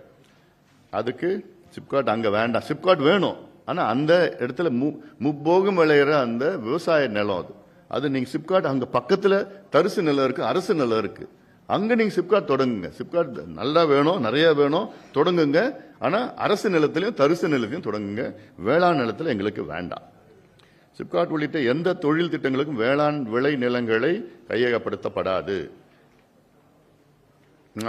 கிழக்கு கடற்கரை சாலை பகுதி பாதுகாக்கப்பட்ட பறவைகள் வாழிடமாக அறிவிக்கப்படும். ப்ரொடெக்டட் பேர்ட்ஸ் சாஞ்சுரி இல்ல, ஏரியா. ஏன்னா அது நீங்க நேற்று கூட நான் பேசினேன், நம்ம பேர்ட் சாங்சுரி, பேர்ட்ஸ்னாலே வேடந்தாங்கல், கோடியக்கரை அப்படிதான் நமக்கு ஞாபகம் வருது. ஆனா வேடந்தாங்கலை விட 4 மடங்கு அதிக பறவைகள் வந்து பள்ளிக்கரணைக்கு மட்டும் வருது. பள்ளிக்கரணைக்கு இன்னும் நீங்க தெற்க போனீங்கன்னா, துறப்பாக்கம், அங்க சோழிங்கநல்லூர், இன்னும் தெற்க நீங்க போனீங்கன்னா அவ்வளோ பேர்ட்ஸ்னா இந்த சென்ஸ் எல்லாமே வலசை பறவைகள், மைக்ரேட்டரி தான். ஆப்பிரிக்கால இருந்து வருது, ஆஸ்திரேலியால இருந்து வருது, சைனா, ரஷ்யா, பிளமிங்கோஸ், பெலிகன்ஸ் எல்லாம் இவ்வளோ பெரிய பிளமிங்கோஸ் பியூட்டிஃபுல்லா இருக்கும். லேக்ஸ், நான் தௌசண்ட்ஸ்லாம் இல்லை, லேக்ஸ் ஆஃப் பேர்ட்ஸ். 80% தமிழ்நாடுடைய பறவைகள் எங்க இருக்குன்னா உங்களை சுத்தி இருக்கு. மீதி 20% தான் அங்க தூத்துக்குடி, திருநெல்வேலி பக்கத்துல ஒரு இடம் இருக்கு. அப்புறம் இங்க ஏரியால கரிவெட்டி, அங்க ஏரியால கொஞ்சம் இருக்குது, வேடந்தாங்கல்ல கொஞ்சம் இருக்கு, கோடியக்கரையில கொஞ்சம் இருக்குது, அப்புறம் மேற்கு இதுல கொங்குல ஒரு பகுதியில் இருக்கு. அதெல்லாம் 20% பேர்ட்ஸ் தான். 80% இங்க தான், இங்க வருது. இங்க இருக்கிற பள்ளிக்கரணை, அதுக்கப்புறம் பாத்தீங்கன்னா இந்த கோவளம் பக்கத்துல இருக்கு, அங்க கேளம்பாக்கம் பக்கத்துல இருக்குது, அப்புறம் திருப்போரூர் பக்கத்துல இருக்குது, இன்னும் அங்க தள்ளி போனா பக்கிங்ஹாம் கெனல், கழுவேலின்னு இருக்கு, மரக்காணம் பக்கத்துல கழுவேலின்னு இருக்கு. இதுவும் கழுவேலியும் வந்து it's Ramsar protected Kazhuveli. So இதெல்லாம் இது ப்ரொடெக்டட் ஜோனா இருக்கணும். அது இதெல்லாம் நமக்கு இயற்கை கொடுத்த வரம், எல்லாத்தையும் அழிச்சு ஒழிச்சு அதோட முக்கியத்துவம் தெரியாதனால தான் எங்களை அடிச்சுக்கிறோம். அடுத்தது, உழவு நடவு அறுவடை இயந்திரங்களுக்கு கடுமையான தட்டுப்பாடு நிலவுவதால் அவற்றின் எண்ணிக்கையை அதிகரிக்க நடவடிக்கை எடுக்கப்படும். அதில் இன்னொன்று, வேளாண் எந்திரங்களை வாங்குவதற்கான மானியம் பட்டியலினத்தவர்களுக்கு 60 விழுக்காடாகவும் பிற சமூகத்திற்கு 50 விழுக்காகவும் உயர்த்தப்படும். தோட்டக்கலை பல்கலைக்கழகம் சேலம் மாவட்டம் கருமந்துறையில் உள்ள தமிழக அரசு தோட்டக்கலை பண்ணை வளாகத்தில் புதிய தோட்டக்கலை பல்கலைக்கழகம் அமைக்கப்படும். தமிழகத்தில் உள்ள 4 தோட்டக்கலை கல்லூரிகள் அதனுடன் இணைக்கப்படும். அதே மாதிரி கிருஷ்ணகிரி மாவட்டம் ஓசூரில் உள்ள பட்டுப்புழு வளர்ப்பு பண்ணையில் புதிய பட்டுப்புழு வளர்ச்சி கல்லூரி அமைக்கப்படும். இது அடுத்த கல்வி ஆண்டில் செயல்பாட்டுக்கு வரும். தமிழ்நாட்டிலே சேலம் மாவட்டம் மேச்சேரி பகுதியில் விளையும் மானாவரி தக்காளி மற்றும் வாழை ரகங்கள் மேம்படுத்தி புதிய ரகங்கள் ஆராய்ச்சி மற்றும் ஊட்டச்சத்து மேலாண்மை போன்றவற்றால் ஈடுபட மேச்சேரியில் மானாவரி பயிர்களுக்கு ஆராய்ச்சி மையம் அமைக்கப்படும். அப்புறம் 3 வேளாண் கல்விக்கு 3 புதிய பல்கலைக்கழகங்கள் இப்போ கோயம்புத்தூர்ல இருக்கு, தமிழ்நாடு அக்ரிகல்ச்சர் யூனிவர்சிட்டி. அதே மாதிரி இன்னும் 3 யூனிவர்சிட்டிஸ், ஒன்று திருநெல்வேலியில், அடுத்தது இன்னொன்று வேலூர்ல, இன்னொன்று தஞ்சாவூர்ல. 3 எக்ஸ்ட்ரா 3 புதிய வேளாண் பல்கலைக்கழகங்கள். திண்டிவனத்தில் ஒரு வேளாண் கல்லூரி, அப்புறம் தருமபுரியில் வேளாண் கல்லூரி ஒன்று. எனக்குமே கடந்தன்னு சொல்லிட்டு இருக்கேன். மறுபடியும் அதிமுக ஆட்சி காலத்தில் அறிவிச்சாங்க, கடந்த ஆட்சியில் அதை நிறுத்திட்டாங்க தருமபுரியில். ஸோ அதனால அது ஒன்று அறிவிக்கப்படும். தஞ்சாவூரில் நெல் உற்பத்தி பெருக்க நெல் தொழில்நுட்ப பூங்கா, ரைஸ் டெக்னாலஜி பார்க் அமைக்கப்படும். அப்புறம் 125 நாள் வேலை திட்டம் 150 நாளாக அதிகரிக்கப்படும். இப்போ மத்திய அரசால் மகாத்மா காந்தி வேலைவாய்ப்பு உறுதி திட்டத்திற்கு மாற்றாக அறிவிக்கப்பட்டுள்ள வளர்ச்சியடைந்த பாரதம் கிராமப்புற வேலைவாய்ப்பு உறுதி திட்டத்தின்படி வேலை வழங்கப்படும் நாட்கள் எண்ணிக்கை 125 150 உயர்த்தப்படும். இன்னொரு 25 நாள் நம்ம கான்ட்ரிபியூஷன் தமிழ்நாடு அரசு. இத்திட்டத்தின் கீழ் வேலை வழங்கப்படும் நாட்களின் எண்ணிக்கை 150 உயர்த்தப்படும். இத்திட்டம் விவசாய பணிகளுக்கும் நீட்டிக்கப்படும். வேளாண் பணிகளில் ஈடுபடும் தொழிலாளர்களுக்கு வழங்கப்பட வேண்டிய ஊதியத்தில் நில உரிமையாளர்கள் சார்பில் சிறிய பங்கு வழங்கப்படும். மீதமுள்ள ஊதியத்தில் அரசு வழங்கப்படும். பால் உற்பத்தி இரட்டிப்பாக்கப்படும். தமிழகத்தில் உள்ள பாரம்பரிய மாடு வகையான காங்கேயம், உம்பளாச்சாரி போன்ற இனங்கள் மீண்டும் புத்துயிரூட்டப்பட்டு பராமரிக்கப்படும். எருமை வகையில் அதிகப்படியாக பால் கொடுக்கும் முறா வகை இனங்கள். காவிரி டெல்டா மாவட்டங்களில் தனியார் பங்களிப்பு மற்றும் அரசு மானியத்துடன் குட்டைகள் தோண்டப்பட்டு மீன் வளர்ப்பு செய்ய நடவடிக்கை எடுக்கப்படும். இந்த பணிகள் ஒருங்கிணைப்பு தமிழ்நாடு முழுவதும் 1000 உழவர்கள் மீனவர் அமைப்பு ஏற்படுத்தப்படும். இந்தியாவில் ஒட்டுமொத்தமாக காய்கறி பயிரிடப்படும் பரப்பில் 3.36 விழுக்காடு தமிழ்நாட்டில், அவ்வளவுதான் இருக்கு தமிழ்நாட்டில். பழங்கள் பயிரிடப்படும் பரப்பில் 4.59 விழுக்காடு மட்டும் தமிழ்நாட்டில் உள்ளது. வெஜிடபிள்ஸ் பார்த்தீங்கன்னா 3.36% தான் இந்தியாவில் உள்ள வெஜிடபிள்ஸ் ப்ரொடக்ஷன், தமிழ்நாட்டில் 3.36%. ஃப்ரூட்ஸ் ப்ரொடக்ஷன் பார்த்தீங்கன்னா 4.59% தமிழ்நாட்டில் உள்ளது. இது அடுத்த 3 ஆண்டில் இப்பரப்பை 50 விழுக்காடு அதிகரிக்க சிறப்பு திட்டம் செயல்படுத்தப்படும். இதன் மூலம் உழவர்களின் வருமானம் உயரும். இது 3.36 இருந்து இன்னொரு 1.5% இன்க்ரீஸ் பண்றோம். 4.59 இருந்து இன்னொரு 2.5%. ஒரே நிலத்தில் பல வகை பயிர்களை பயிரிடும் உழவர்கள் அதிக லாபம் பெறும் தொழில்நுட்பம் வழங்கப்படும். தமிழ்நாட்டில் பசுமை பரப்பை அதிகரிக்கும் நோக்குடன் அடுத்த 5 ஆண்டுகளில் 300 கோடி மரக்கன்றுகள் நடப்படும். இத்திட்டத்திற்கு பசுமை தமிழகம் என்று பெயர் இடப்பட்டுள்ளது. இறுதியா வேளாண் துறை வளர்ச்சிக்கான திட்டங்களை செயல்படுத்துவதற்கு வசதியாக மொத்தம் 82 தலைப்புகளில் 226 யோசனைகளை தமிழக அரசிற்கு தெரிவித்திருக்கின்றோம். இவற்றை பாமகவின் திட்டங்களாக கருதாமல் வேளாண் பெருமக்களின் கோரிக்கையாக கருதி இவற்றில் அரசுக்கு சாத்தியமானவற்றை ஆகஸ்ட் மாதத்தில் தாக்கல் செய்யப்படவுள்ள தமிழக அரசின் 6ஆம் வேளாண் நிதிநிலை அறிக்கையில் சேர்க்க வேண்டும், நிறைவேற்ற வேண்டும் என்பதுதான் பாமகவின் விருப்பம், வேண்டுகோளும் ஆகும். இந்த எங்களுடைய ஷேடோ பட்ஜெட்டை வந்து அரசுக்கு குறிப்பாக வேளாண் துறை அமைச்சர் வினோத் ரவி அவர்கள் மற்றும் அதிகாரிகள், வேளாண் அதிகாரிகள் மட்டுமல்ல மற்ற சார்ந்த துறைகள் அத்தனை பேருக்கு நாங்கள் இன்னைக்கே நாங்கள் எல்லாம் கொடுப்போம். மற்ற IAS ஆஃபீஸர்ஸ் எல்லாம் கொடுப்போம், ஊடக நண்பர்கள் எல்லாம் கொடுப்போம். ஷேர் பண்ணிக்கங்க. ஏன்னா இது நிறைய நல்ல யோசனைகள். மீண்டும் சொல்றேன், தமிழ்நாட்டில் 3ல் 2 பங்கு மக்கள் விவசாயிகள், விவசாய சார்ந்தவர்கள். ஆனா இப்போ என்ன நடக்குதுன்னா, இந்தியாவிலே அதிக நகரமயமாக்கிய மாநிலம்னு தமிழ்நாடு பேர் எடுத்துட்டு வருது. சொல்லப்போனா தமிழ்நாட்டில் 55 விழுக்காடு மக்கள் நகரத்தில் வாழ்ந்து வருகிறார்கள் என்று என்னை பொறுத்த வரைக்கும் அது ஒரு வேதனையான செய்தியா நான் பார்க்கிறேன். இது வந்து வளர்ச்சி கிடையாது. இது சில பேர் வந்து ஓஹோ மாடர்னைசேஷன், அர்பனைசேஷன், குளோபலைசேஷன், வெஸ்டர்னைசேஷன், இதெல்லாம் இது வந்து வளர்ச்சி கிடையாது. இது வேதனையான ஒரு செய்தி. ஏன் அங்க வேலை இல்லை, ஏன் நகரத்துக்கு வராங்கன்னா அங்க வேலை இல்லை, தண்ணி இல்லை, ஆதாரம் இல்லை, தொழில் இல்லை, வாழ்வாதாரம் இல்லை. நீங்க அங்கேயே இது வாழ்வாதாரத்தை உருவாக்கணும், தொழிலை உருவாக்கணும், ரிவர்ஸ் மைக்ரேஷன் நடக்கணும். அப்பதான் ஒரு சக்சஸ்ஃபுல் ஸ்டேட்.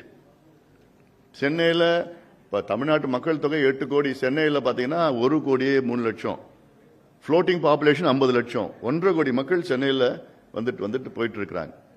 ஏன்னா இங்கே வேலை அங்கே ஊரில் இல்லை, எல்லாம் ஏதோ ஒரு அங்கே சென்னைக்கு போயிடலாம். குறிப்பாக தென் மாவட்டங்களில் ரொம்ப ரொம்ப மோசமாக இருக்கு. எந்த தொழிலும் வேளாண் சார்ந்தது எதுவும் கிடையாது, தொழிலும் கிடையாது, தொழிற்சாலைகளும் கிடையாது. தொழிற்பேட்டைகள் எவ்வளோ, நாங்குநேரியிலேருந்து எவ்வளோ, அதில் ஒன்றுமே இல்லை. அங்கே இன்வெஸ்ட்மெண்ட் உள்ள அங்கே பண்ண போகிறல இல்லை. கங்கை கொண்டான்னு ஒன்று இருக்குது அங்கே, அதையும் போதுமானது இல்லை. இதெல்லாம் கொஞ்சம் இதெல்லாம் அங்கே பண்ணால் ரிவர்ஸ் மைக்ரேஷன் நடக்கும். அதனால அதுக்கு வேளாண் துறையில் நாங்கள் சொல்லியிருக்கோம் 50 லட்சம் வேலை வாய்ப்புகளை வேளாண் துறை சார்ந்து உருவாக்க முடியும். அதனால் இந்த யோசனைகள்லாம் தமிழக அரசுக்கு நாங்கள் கொடுக்கிறோம். எங்களுடைய கடமை தொடர்ந்து நாங்கள் செய்து வருவோம். கேள்வியில் ஏதாவது இருக்கா? தெரியுது. பட்ஜெட் வந்து அப்படிதான். ஆனா இன்னைக்கு கொஞ்சம் சீக்கிரம் முடிச்சிட்டேன்.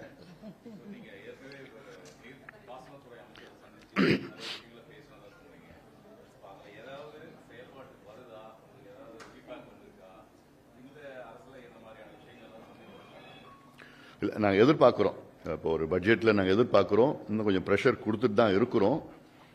பட் அவங்க சொல்றது வந்து ஃபண்ட்ஸ் இல்லைன்னு. ஆனால் நான் சொல்ற இந்த முக்கியமான இந்த ஸ்கீம்ஸ் வந்து பார்த்தீங்கன்னா, இப்போ அத்திக்கடு அவினாசி பார்ட் 2.0, காவிரி குண்டார் திட்டம், நந்தன் கால்வாய் திட்டம், அப்புறம் வந்து இந்த மேட்டூர் உபரிநீர் திட்டம். மேட்டூர் உபரிநீர் திட்டம்னா இப்போ அங்கே சரபாங்கா நதியை இணைச்சி, சரபாங்கா திருமணமுத்தார் இணைச்சி வசிஷ்ட நதி சேலம் மாவட்டம் முழுக்க பண்ணணும் இருக்கால. அப்புறம் வந்து தருமபுரி ஒகேனக்கல் உபரிநீர் திட்டம், அது சின்ன திட்டம். இதெல்லாம் சோழர் பாசன திட்டம்னு இருக்கு. பியூட்டிஃபுல் சிஸ்டம் ஆஃப் இரிகேஷன் அதில் வச்சிருக்காங்க. அந்த காலத்தில் 1000 ஆண்டுகளுக்கு முன்பு ஃபர்ஸ்ட் கிளாஸ் சிஸ்டம். கொள்ளிடம் ஆற்றுல வர தண்ணியை அந்த அரியலூருக்கு முன்னாடி தண்ணி உள்ள வரும், அப்படியே தண்ணி திருப்பி போயிடும். It will irrigate entire district. அப்படியே உள்ள ஃபர்ஸ்ட் கிளாஸா அந்த ஏரி, பெரிய பெரிய பெரிய ஏரி இருக்கு. சேரன்மாதேவி ஏரி, செம்பியந்தேவி, கரிவெட்டி ஏரி, சோழகங்கம், இதெல்லாம் பெரிய பெரிய 1000 ஏக்கர்ஸ் 1200 ஏக்கர்ஸ் தான். சித்தமல்லி ஏரி 950 ஏக்கர்ஸ், ஹியூஜ். 8 கிலோமீட்டர் கொள்ளிடத்தில் 8 கிலோமீட்டர், எல்லாம் 6 கிலோமீட்டர் 10 கிலோமீட்டர்ல பக்கத்திலே இருக்கு. அது எதுவுமே இல்லை. அப்போ கெனாலா இருந்தது. ட்ரெயின் பண்ணி அந்த பொன்னேரிக்கு போய் பொன்னேரியிலேருந்து வீராணை ஏரிக்கு போவோம். எல்லாமே தி கொலாப்ஸ் என்டையர் சிஸ்டம். இல்லை, இது ஜஸ்ட் இதுக்கு மேபி ஒரு 700-800 crores கவர்மெண்ட்டுக்கு இதை இன்வெஸ்ட் பண்ணாங்கன்னா போதும், என்டையர் அரியலூர் மாவட்டம் தலைகீழ மாற்றலாம். இது வந்து these are all simple things to do. மனசு இதில் யார்கிட்டையும் பர்மிஷனே தேவையில்லை, யார்கிட்டையும் ஒன்றுமே கேட்க வேண்டாம், ஏற்கனவே இருந்தது தான். இது மாதிரி சொல்கிறோம். அமைச்சரும் புதுசு தான், அதிகாரிகள் செய்யணும். இப்போதைக்கு அவ்வளோதான் சொல்ல முடியும்.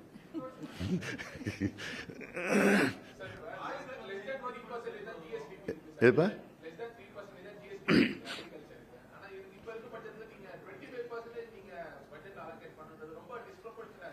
இல்ல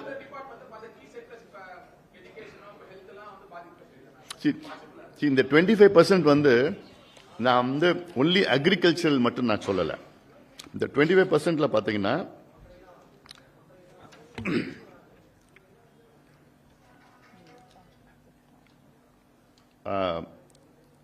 கால்நடைத்துறை, பால் வளத்துறை, மீன் வளத்துறை, கூட்டுறவு துறை, உணவுத்துறை, ஊரக வளர்ச்சித்துறை, ரூரல் டெவலப்மெண்ட்ல எல்லாமே சேர்த்து தான் நாங்க சொல்றது.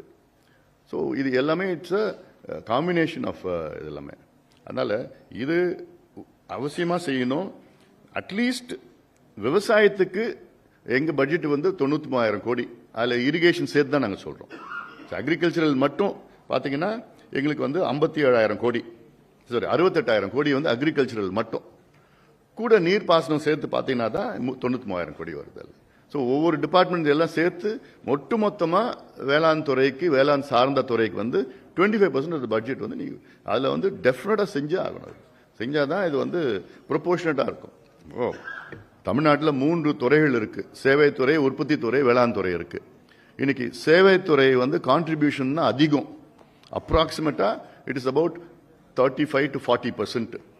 ஆனா அவங்க மக்கள் தொகையில அவங்க மொத்தமா பார்த்தா ஒரு 15% தான் இருக்கிறாங்க. உற்பத்தி துறை அதுல மக்கள் தொகையில அவங்க வந்து தேர் அபவுட் ஒரு 20% இருக்கிறாங்க. ஆனா அவங்க கான்ட்ரிபியூஷன் வந்து இட்ஸ் அபவுட் 30%, 35% இருக்கு. வேளாண் துறையில மக்கள் தொகையில வந்து 65% இருக்கிறாங்க. அவங்க கான்ட்ரிபியூஷன் பார்த்தீங்கன்னா 3% தான். நான் 8% அப்போ இருந்தது, இப்போ பார்த்தா 3%. லாஸ்ட் ஒரு டிஸ்ட்ரஸ் இயர்ஸ் இருக்கு. ஸோ இதை வந்து இன்க்ரீஸ் பண்ணாதான் விவசாயிகளுக்கும் நன்மை கிடைக்கும், தமிழ்நாட்டுக்கும் நன்மை வரும். அண்ட் நான் ரிவர்ஸ் மைக்ரேஷன் சொன்னேன்ல, அதுக்கு என்ன பண்ணணும்னா trigger point is the irrigation schemes. நீங்க மழை வருது, மழை இருக்கு நமக்கு. இந்த வருஷம் எல் நீனோனால it's different year, super El Nino it's different year, next year will be different year. முன்னாடியோட இப்ப மழை அதிகமா வருது, ஆனா குறுகிய காலத்துல வருது.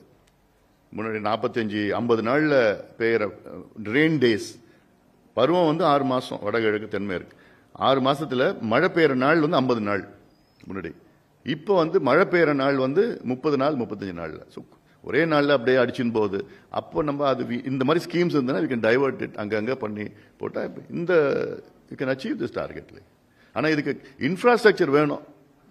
இவங்க இரிகேஷனும் பண்ணல, நம்ம அக்ரிகல்ச்சர் இன்ஃப்ராஸ்ட்ரக்சரும் ஃபெயிலியர். இந்த 2 கட்சிகளும் ஃபெயிலியர். எவ்வளோ பண்ணிருக்கலாம். நம்ம கொள்முதல் செய்யறது, இப்போ பதப்படுத்துறது, மதிப்பு கூட்டுறது, வேல்யூ அடிஷன். இப்போ நெல் விளையாத மாவட்டங்கள், அது நெல் பார்த்தீங்கன்னா டெல்டாவில் வந்து 1/3 தான் வருது. தமிழ்நாட்டுடைய நெல் 1/3 டெல்டாவில். நீங்க காஞ்சிபுரம், செங்கல்பட்டு, திருவண்ணாமலை, விழுப்புரம், கடலூர், இந்த 5 மாவட்டம் நெல் வந்து டெல்டா விட அதிகமாக நெல் இங்கே விளையுது. அது எத்தனை பேருக்கு தெரியல. ஸோ இதை ஊக்குவிச்சு இங்கே கொள்முதல் நிலையங்கள், சேமிப்பு கிடங்கு எல்லாமே பண்ணணும். நம்ம இதில் கடலூரில் பலாப்பழம், முந்திரி வருது, அரியலூரில் முந்திரி வருது, புதுக்கோட்டையில் முந்திரி வருது. இந்த 4 மாவட்டத்தில் முந்திரி வருது, விளைச்சல் இருக்கு. மாம்பழம் சொல்ல வேண்டாம், கிருஷ்ணகிரி, தருமபுரி, சேலம். கிருஷ்ணகிரி மாம்பழம் இன்னைக்கு விவசாயிகள் வந்து ரோட்ல கொட்டிட்டு போனாங்க, ஏன்னா விலை இல்லை. அதே ஆந்திராவிலையும் கர்நாடகாவிலையும் மானியம் கொடுக்குறாங்க, கொடுத்து வாங்குற 4,000 ரூபாய் கொடுக்குறாங்க ஒரு டன்னுக்கு, கொடுத்துட்டு வாங்கிட்டு போறாங்க. இங்கே அந்த மாதிரி ஒரு கான்செப்ட் இவங்க பண்ணல. அது பட்டுப்பூச்சி இருக்குது, ஹார்டிகல்ச்சரல், செரிகல்ச்சரல், ஒவ்வொரு வாழை இருக்குது. முருங்கை, கரூர்ல வந்து முருங்கைக்காய்க்கு வேர்ல்டு டிமாண்ட், குளோபல் டிமாண்ட் இருக்கு. முருங்கைக்காய்க்கும் அதில் உள்ள ப்ராடக்ட்ஸும் அதில் வேல்யூ அடிஷன் பண்ணணும். கோரை நாமக்கல்ல சுற்றி அந்த பார்டரில் கோரை இருக்குது. அதில் மற்ற காஃபி, மலையில் காஃபி இருக்குது, டீ அந்த பக்கம் இருக்குது, ரப்பர் இஷ்யூஸ் அதில் எங்கள் கன்னியாகுமரியில் ரப்பர்ஸு. ஒவ்வொரு பகுதியிலையும் வந்து நம்ம தமிழ்நாட்டில் எல்லாம் இருக்கு. அண்ட் இதில் வேல்யூ அடிஷன் பண்ணி அதுக்கு வந்து சிறப்பு வேளாண் பொருளாதார மண்டலங்கள் அமைச்சு எவ்வளோ எனக்கு என்னன்னா மற்ற ஸ்டேட்ஸை வந்து வேகமாக பண்ணிட்டு இருக்கிறாங்க. உத்தரப்பிரதேஷ் எடுத்துங்களேன், நம்ம நினைச்சோம் உத்தரப்பிரதேஷ் எங்கேயோ அதுன்னா உத்தரப்பிரதேஷ் அடிதடி மாஃபியா பிரச்சனைலாம். இன்னைக்கு போய் பாருங்க உத்தரப்பிரதேஷ என்ன பண்ணிட்டாங்க அவங்க, நினைச்சே பார்க்க முடியல. சப்போர்ட் பண்ணது மத்திய அரசு சப்போர்ட் பண்ணுது, பட் அவங்க அவ்வளோ பெரிய மாநிலம். இந்தியாவில் அதிகமாக இன்வெஸ்ட்மெண்ட் உத்தரப்பிரதேசில் நடக்குது. அப்போ இவங்க அதுக்கு என்ன செய்யணும்னா யூ ஹேவ் டு ஒரு கண்டியூசிவா இருக்கணும். நம்ம தமிழ்நாடு 5 இணைகள் உள்ள மாநிலம், எவ்ரி இன்ஃப்ராஸ்ட்ரக்சர் எல்லா வளங்கள் இயற்கை வளம் எல்லாம் இருக்கு. நம்ம போர்ட் இருக்குது, ஹார்பர் இருக்கு, ஃபிளைட் ஏர்போர்ட் எல்லாமே வச்சிருக்கிறோம் நம்ம. அதுக்கு வந்து ஆனா அது ஒரு தெரியணும் இல்லை, அது தெரிஞ்சு செயல்படுத்தணும். அதிகாரிகள் என்ன சொன்னாலும் கேட்டுக்கிட்டு செயல்படுவது தலைமை கிடையாது.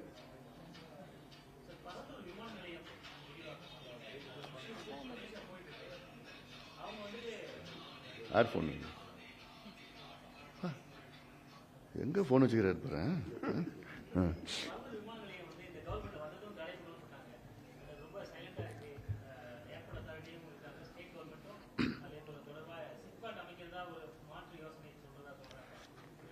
அங்கேயா அதுக்கு ஏர்போர்ட்டே வச்சுட்டு போடலாமே. எனக்கு இந்த தெரியாது.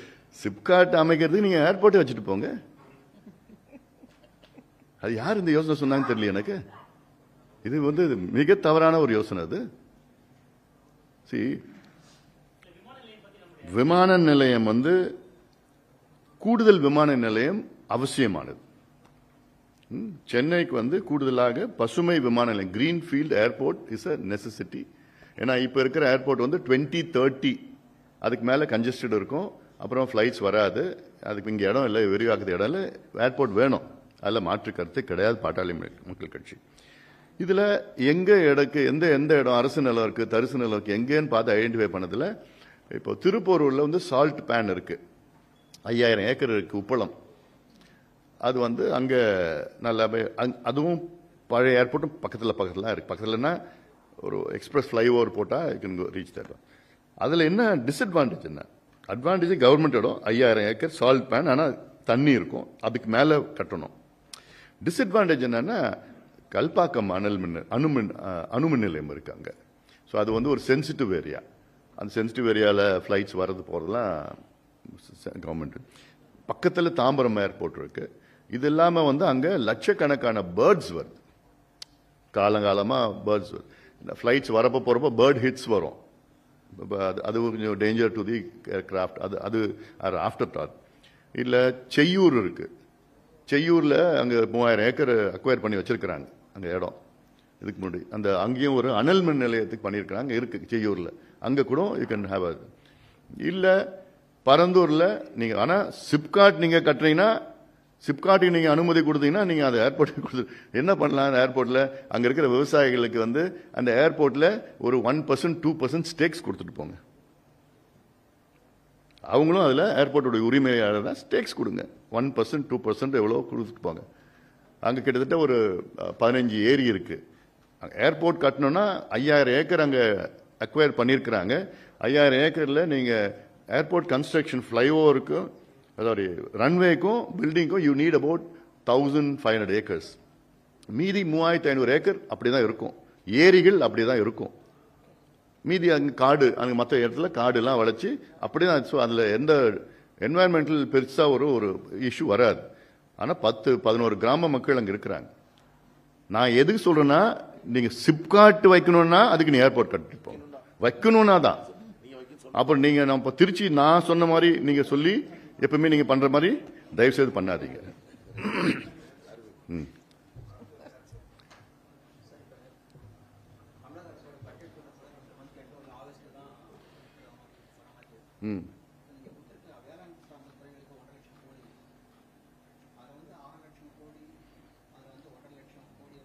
எங்க பட்ஜெட்ல வந்து 6 லட்சம் கோடி. நாங்க கவர்மெண்ட்ல இன்னைக்கு இருந்தோம்னா நாங்க 6 லட்சம் கோடி பட்ஜெட் போடுவோம். இப்ப இருக்கிற கவர்மெண்ட்ல வந்து ஐ திங்க் ஒரு 5 லட்சம் கோடிக்கு பட்ஜெட் போடுவாங்க. ஏன்னா லாஸ்ட் இயர் வந்து budget was about 4.6 lakh crores budget போட்டாங்க. இவங்களுக்கு வந்து இன்னும் கூடுதலா 40,000 கோடி அதிகமா போட்டு பண்ணோம். இது எங்க பட்ஜெட் இது.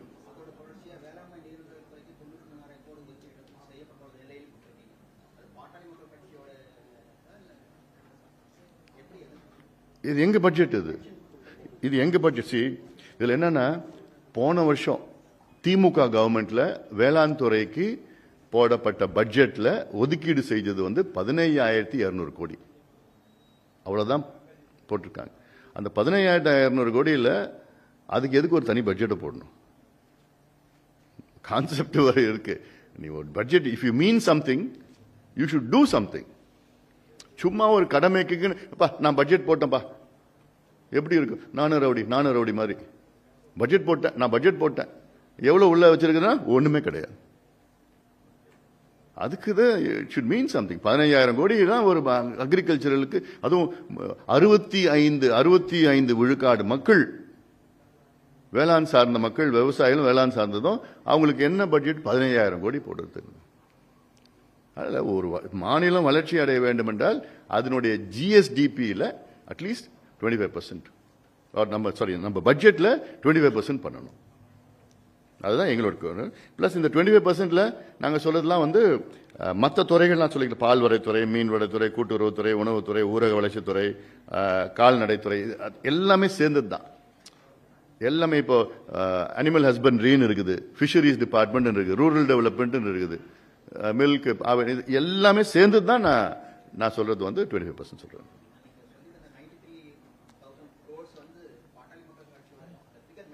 எங்க பட்ஜெட் 93,000 crores.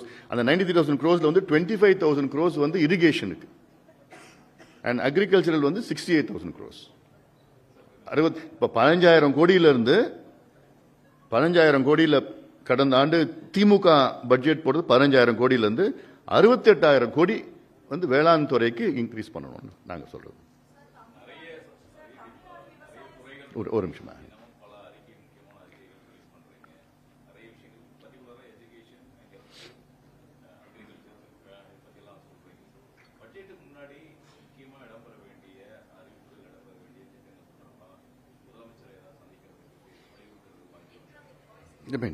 இருந்ததுன்னா நான் முயற்சி பண்ணுவோம். அடுத்து நாங்கள்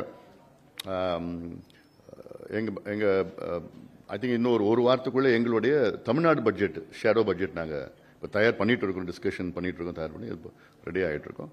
தேவைப்பட்டால் நாங்கள் சந்திப்போம். அதனால ஏன்னா என்னன்னா நான் யாரை சந்திச்சாலும் உடனே கூட்டணியா பேசி முடிச்சுட்டாங்கப்பா, புஷி ஆனந்த் போய் இப்போ பேசிக்கிச்சு பேசணும்னா நான் எதுக்கு போய் செக்ரட்டரியேட்ல போய் நேரா போய் பேசணும்? எனக்கு பேசணும் எப்படி வேணா பேசல போலாமே. அதுக்கே செக்ரட்டரியேட்ல போய் உங்க முன்னாடி எல்லாரையும் ஹாய் ஹாய் ஹாய் சொல்லிட்டு நான் போய் யாராவது பேசுவாங்களா? போறது தமிழ்நாட்டுக்காக தான் போறேன். நான் தமிழ்நாடு நல்லது நடக்குன்னு தான் போயிட்டு இருக்கிறேன் நான். அதனால இதுல எந்த அரசியலும் கிடையாது. எனக்கு வந்துங்க தமிழ்நாடு மக்கள் வெற்றி பெறணும், தமிழ்நாடு மக்கள் ஷுட் வின், அவ்வளவுதான் அல்டிமேட்லி. அதுக்கு என்னென்ன செய்யணுமோ எங்களுடைய பங்களிப்பு என்னன்னோ அதுதான். இது யார் செஞ்சாலும் எங்களுக்கு சந்தோஷம் தான். அவங்க செஞ்சாலும் சரி, அவங்க செஞ்சாலும் சரி, யார் செஞ்சாலும் தமிழ்நாடு மக்கள் அல்டிமேட்லி ஷுட் வின். அதுக்காக தான் நாங்கள் இவ்வளோ நாங்கள் பண்ணிட்டு இருக்கிறோம்.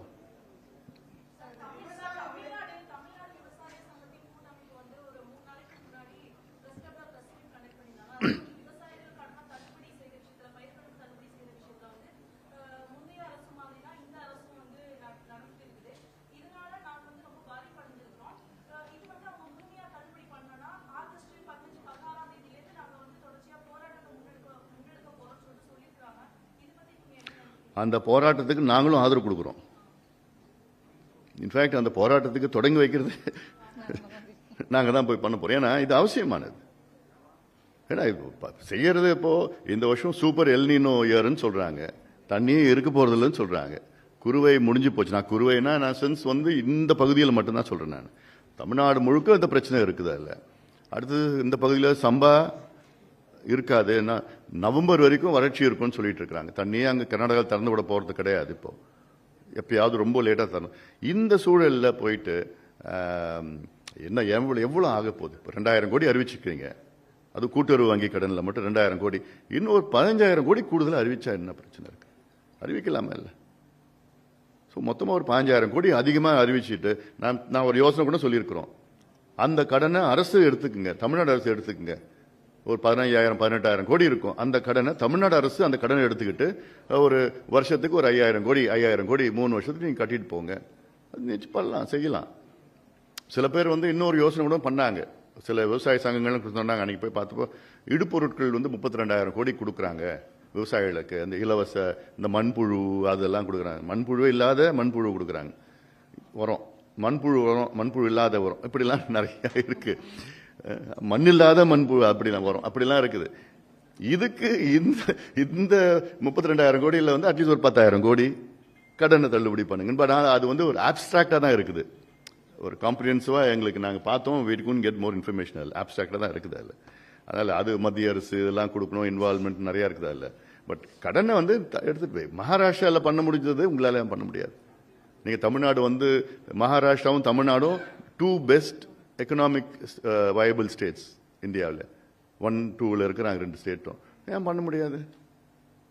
அதனால இது அவசியம் பண்ணணும். அன்னைக்கு கூட நான் பேச்சுவாக்கில் சொன்னேன், அது பொதுக்கூட்டத்தில் சொன்னேன். ஆனால் அது சொன்னால் அதுதான் போடுவாங்க, பட்ஜெட்டை போட மாட்டாங்க.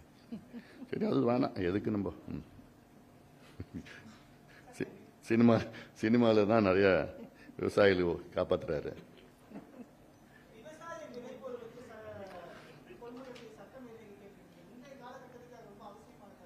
நிச்சயமா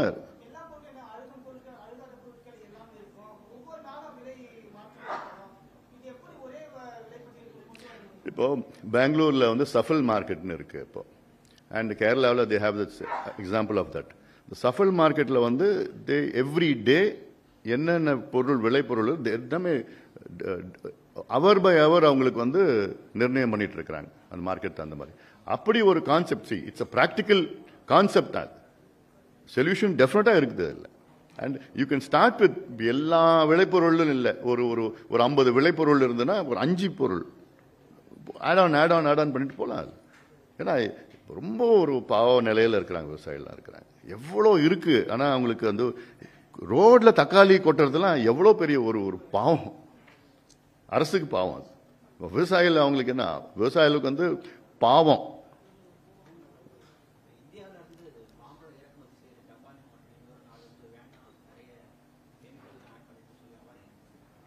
அது ஆமா, அது பிராக்டிக்கலா இருக்குது. இப்போ சமீபத்தில் அமெரிக்காவில் கூட தடை பண்ணாங்க, யூரோப்பில் தடை பண்ணாங்க, இப்போ ஜப்பான்ல வந்து பண்ணியிருக்காங்க. ஒரு சில மாம்பழம் வகைகள்லாம் இருக்கு. அது வந்து இப்போ அது வந்து they will get over it. அது மீண்டு வந்துருவாங்க. அதில் இது ஒரு டெம்பரரி தடை தான்.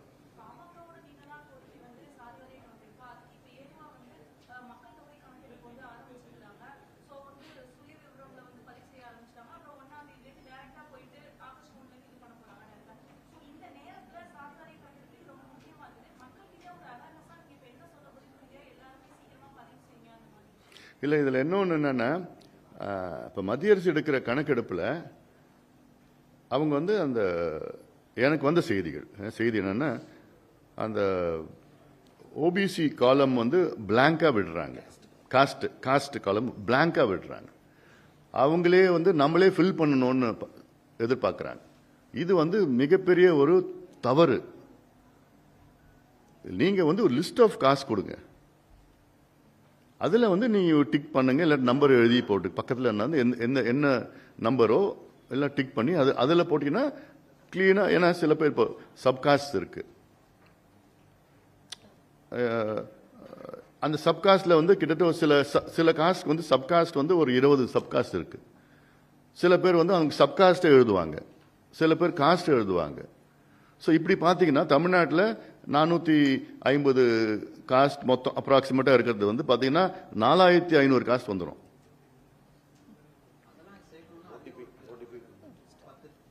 இருக்கட்டும் 10 வருஷத்துக்கு ஒரு முறை பண்றீங்க. பீகார்ல பண்ணியிருக்காங்கல்ல, பீகார்ல இதுதான் பண்ணியிருக்காங்க. ஏன் பண்ண முடியாது? அது இதுல என்னன்னா, இதுதான் வந்து 2013 செஞ்சாங்க. அதுவும் social welfare department, home ministry தான் பண்ணியிருக்கணும்.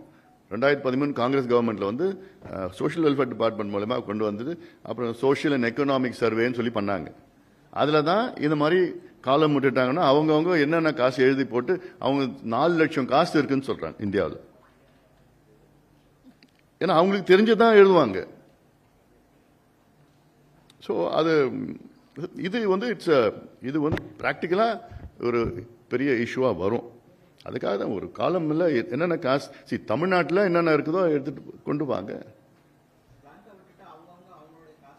தெரியாது இல்லை நிறைய பேருக்கு. சில பேருக்கு காசு தெரியும், சில பேருக்கு சப் காசு தெரியும். இப்போ ஒரு எக்ஸாம்பிள் வன்னியகுல சாத்திரியான்னு இருக்கு. சில பேர் படையாட்சின்னு எழுதுவாங்க, சில பேர் ரெட்டியார்னு எழுதுவாங்க, சில பேர் கவுண்டர்னு எழுதுவாங்க. ஸோ அதில் வந்து கிட்டத்தட்ட வந்து ஒரு 108 சப்காஸ்ட் இருக்கு.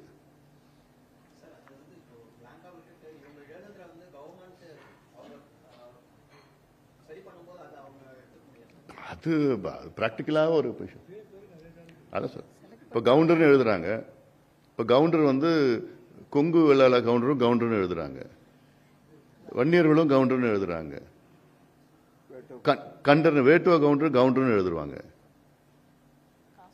ஸோ இது ஒரு தேவேந்திர வேளாளர்னு சொல்றாங்க. இப்போ வேளாளர்னு எத்தனை பேர் இருக்காங்க? தேவேந்திர வேளாளர்னு இருக்காங்க, துளுவ வேளாளர்னு இருக்கிறாங்க. ஸோ வேளாளர் வந்து எல்லாமே பல வேளாளர்கள் இருக்கிறாங்க. அதில் கன்ஃபியூஷன் வரும். அதில் எதுன்னு போட்டாலே அப்போ we can ill be easy to. ஏன்னா 10 வருஷத்துக்கு ஒரு முறை எடுக்கிறீங்க. அதெல்லாம் என்ன இருக்குது? பீகாரில் எடுத்திருக்கிறாங்களே 12 கோடி மக்கள் பீகாரில் இருக்கிற எடுத்திருக்காங்கன்னா ஏன் இங்கே எடுக்க முடியாது? இங்கே இல்லை, இந்தியா ஃபுல்லாக எடுக்கணும். அது முடிச்சிடலாமா? நன்றிங்க, நன்றி. ஏன்னா இவ்வளோ ஆர்வமாக நீங்கள்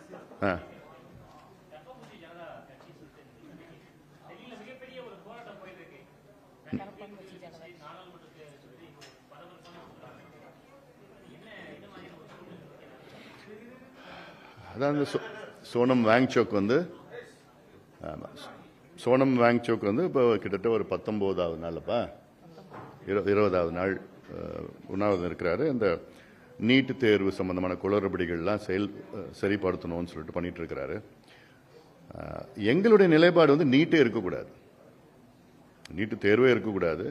நீட்டு தேர்வு வந்து சமூக நீதிக்கு எதிரானது, கிராமப்புற மாணவர்களுக்கு எதிரானது, தமிழ்நாட்டுக்கு எதிரானது. அது நீட்டு தேர்வே இருக்கக்கூடாது.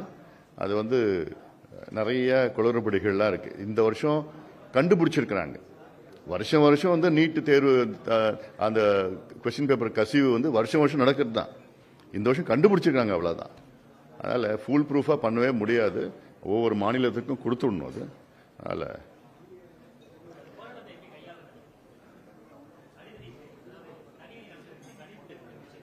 யாருங்க இல்லை முடிஞ்சிச்சு. வேளாண் பட்ஜெட்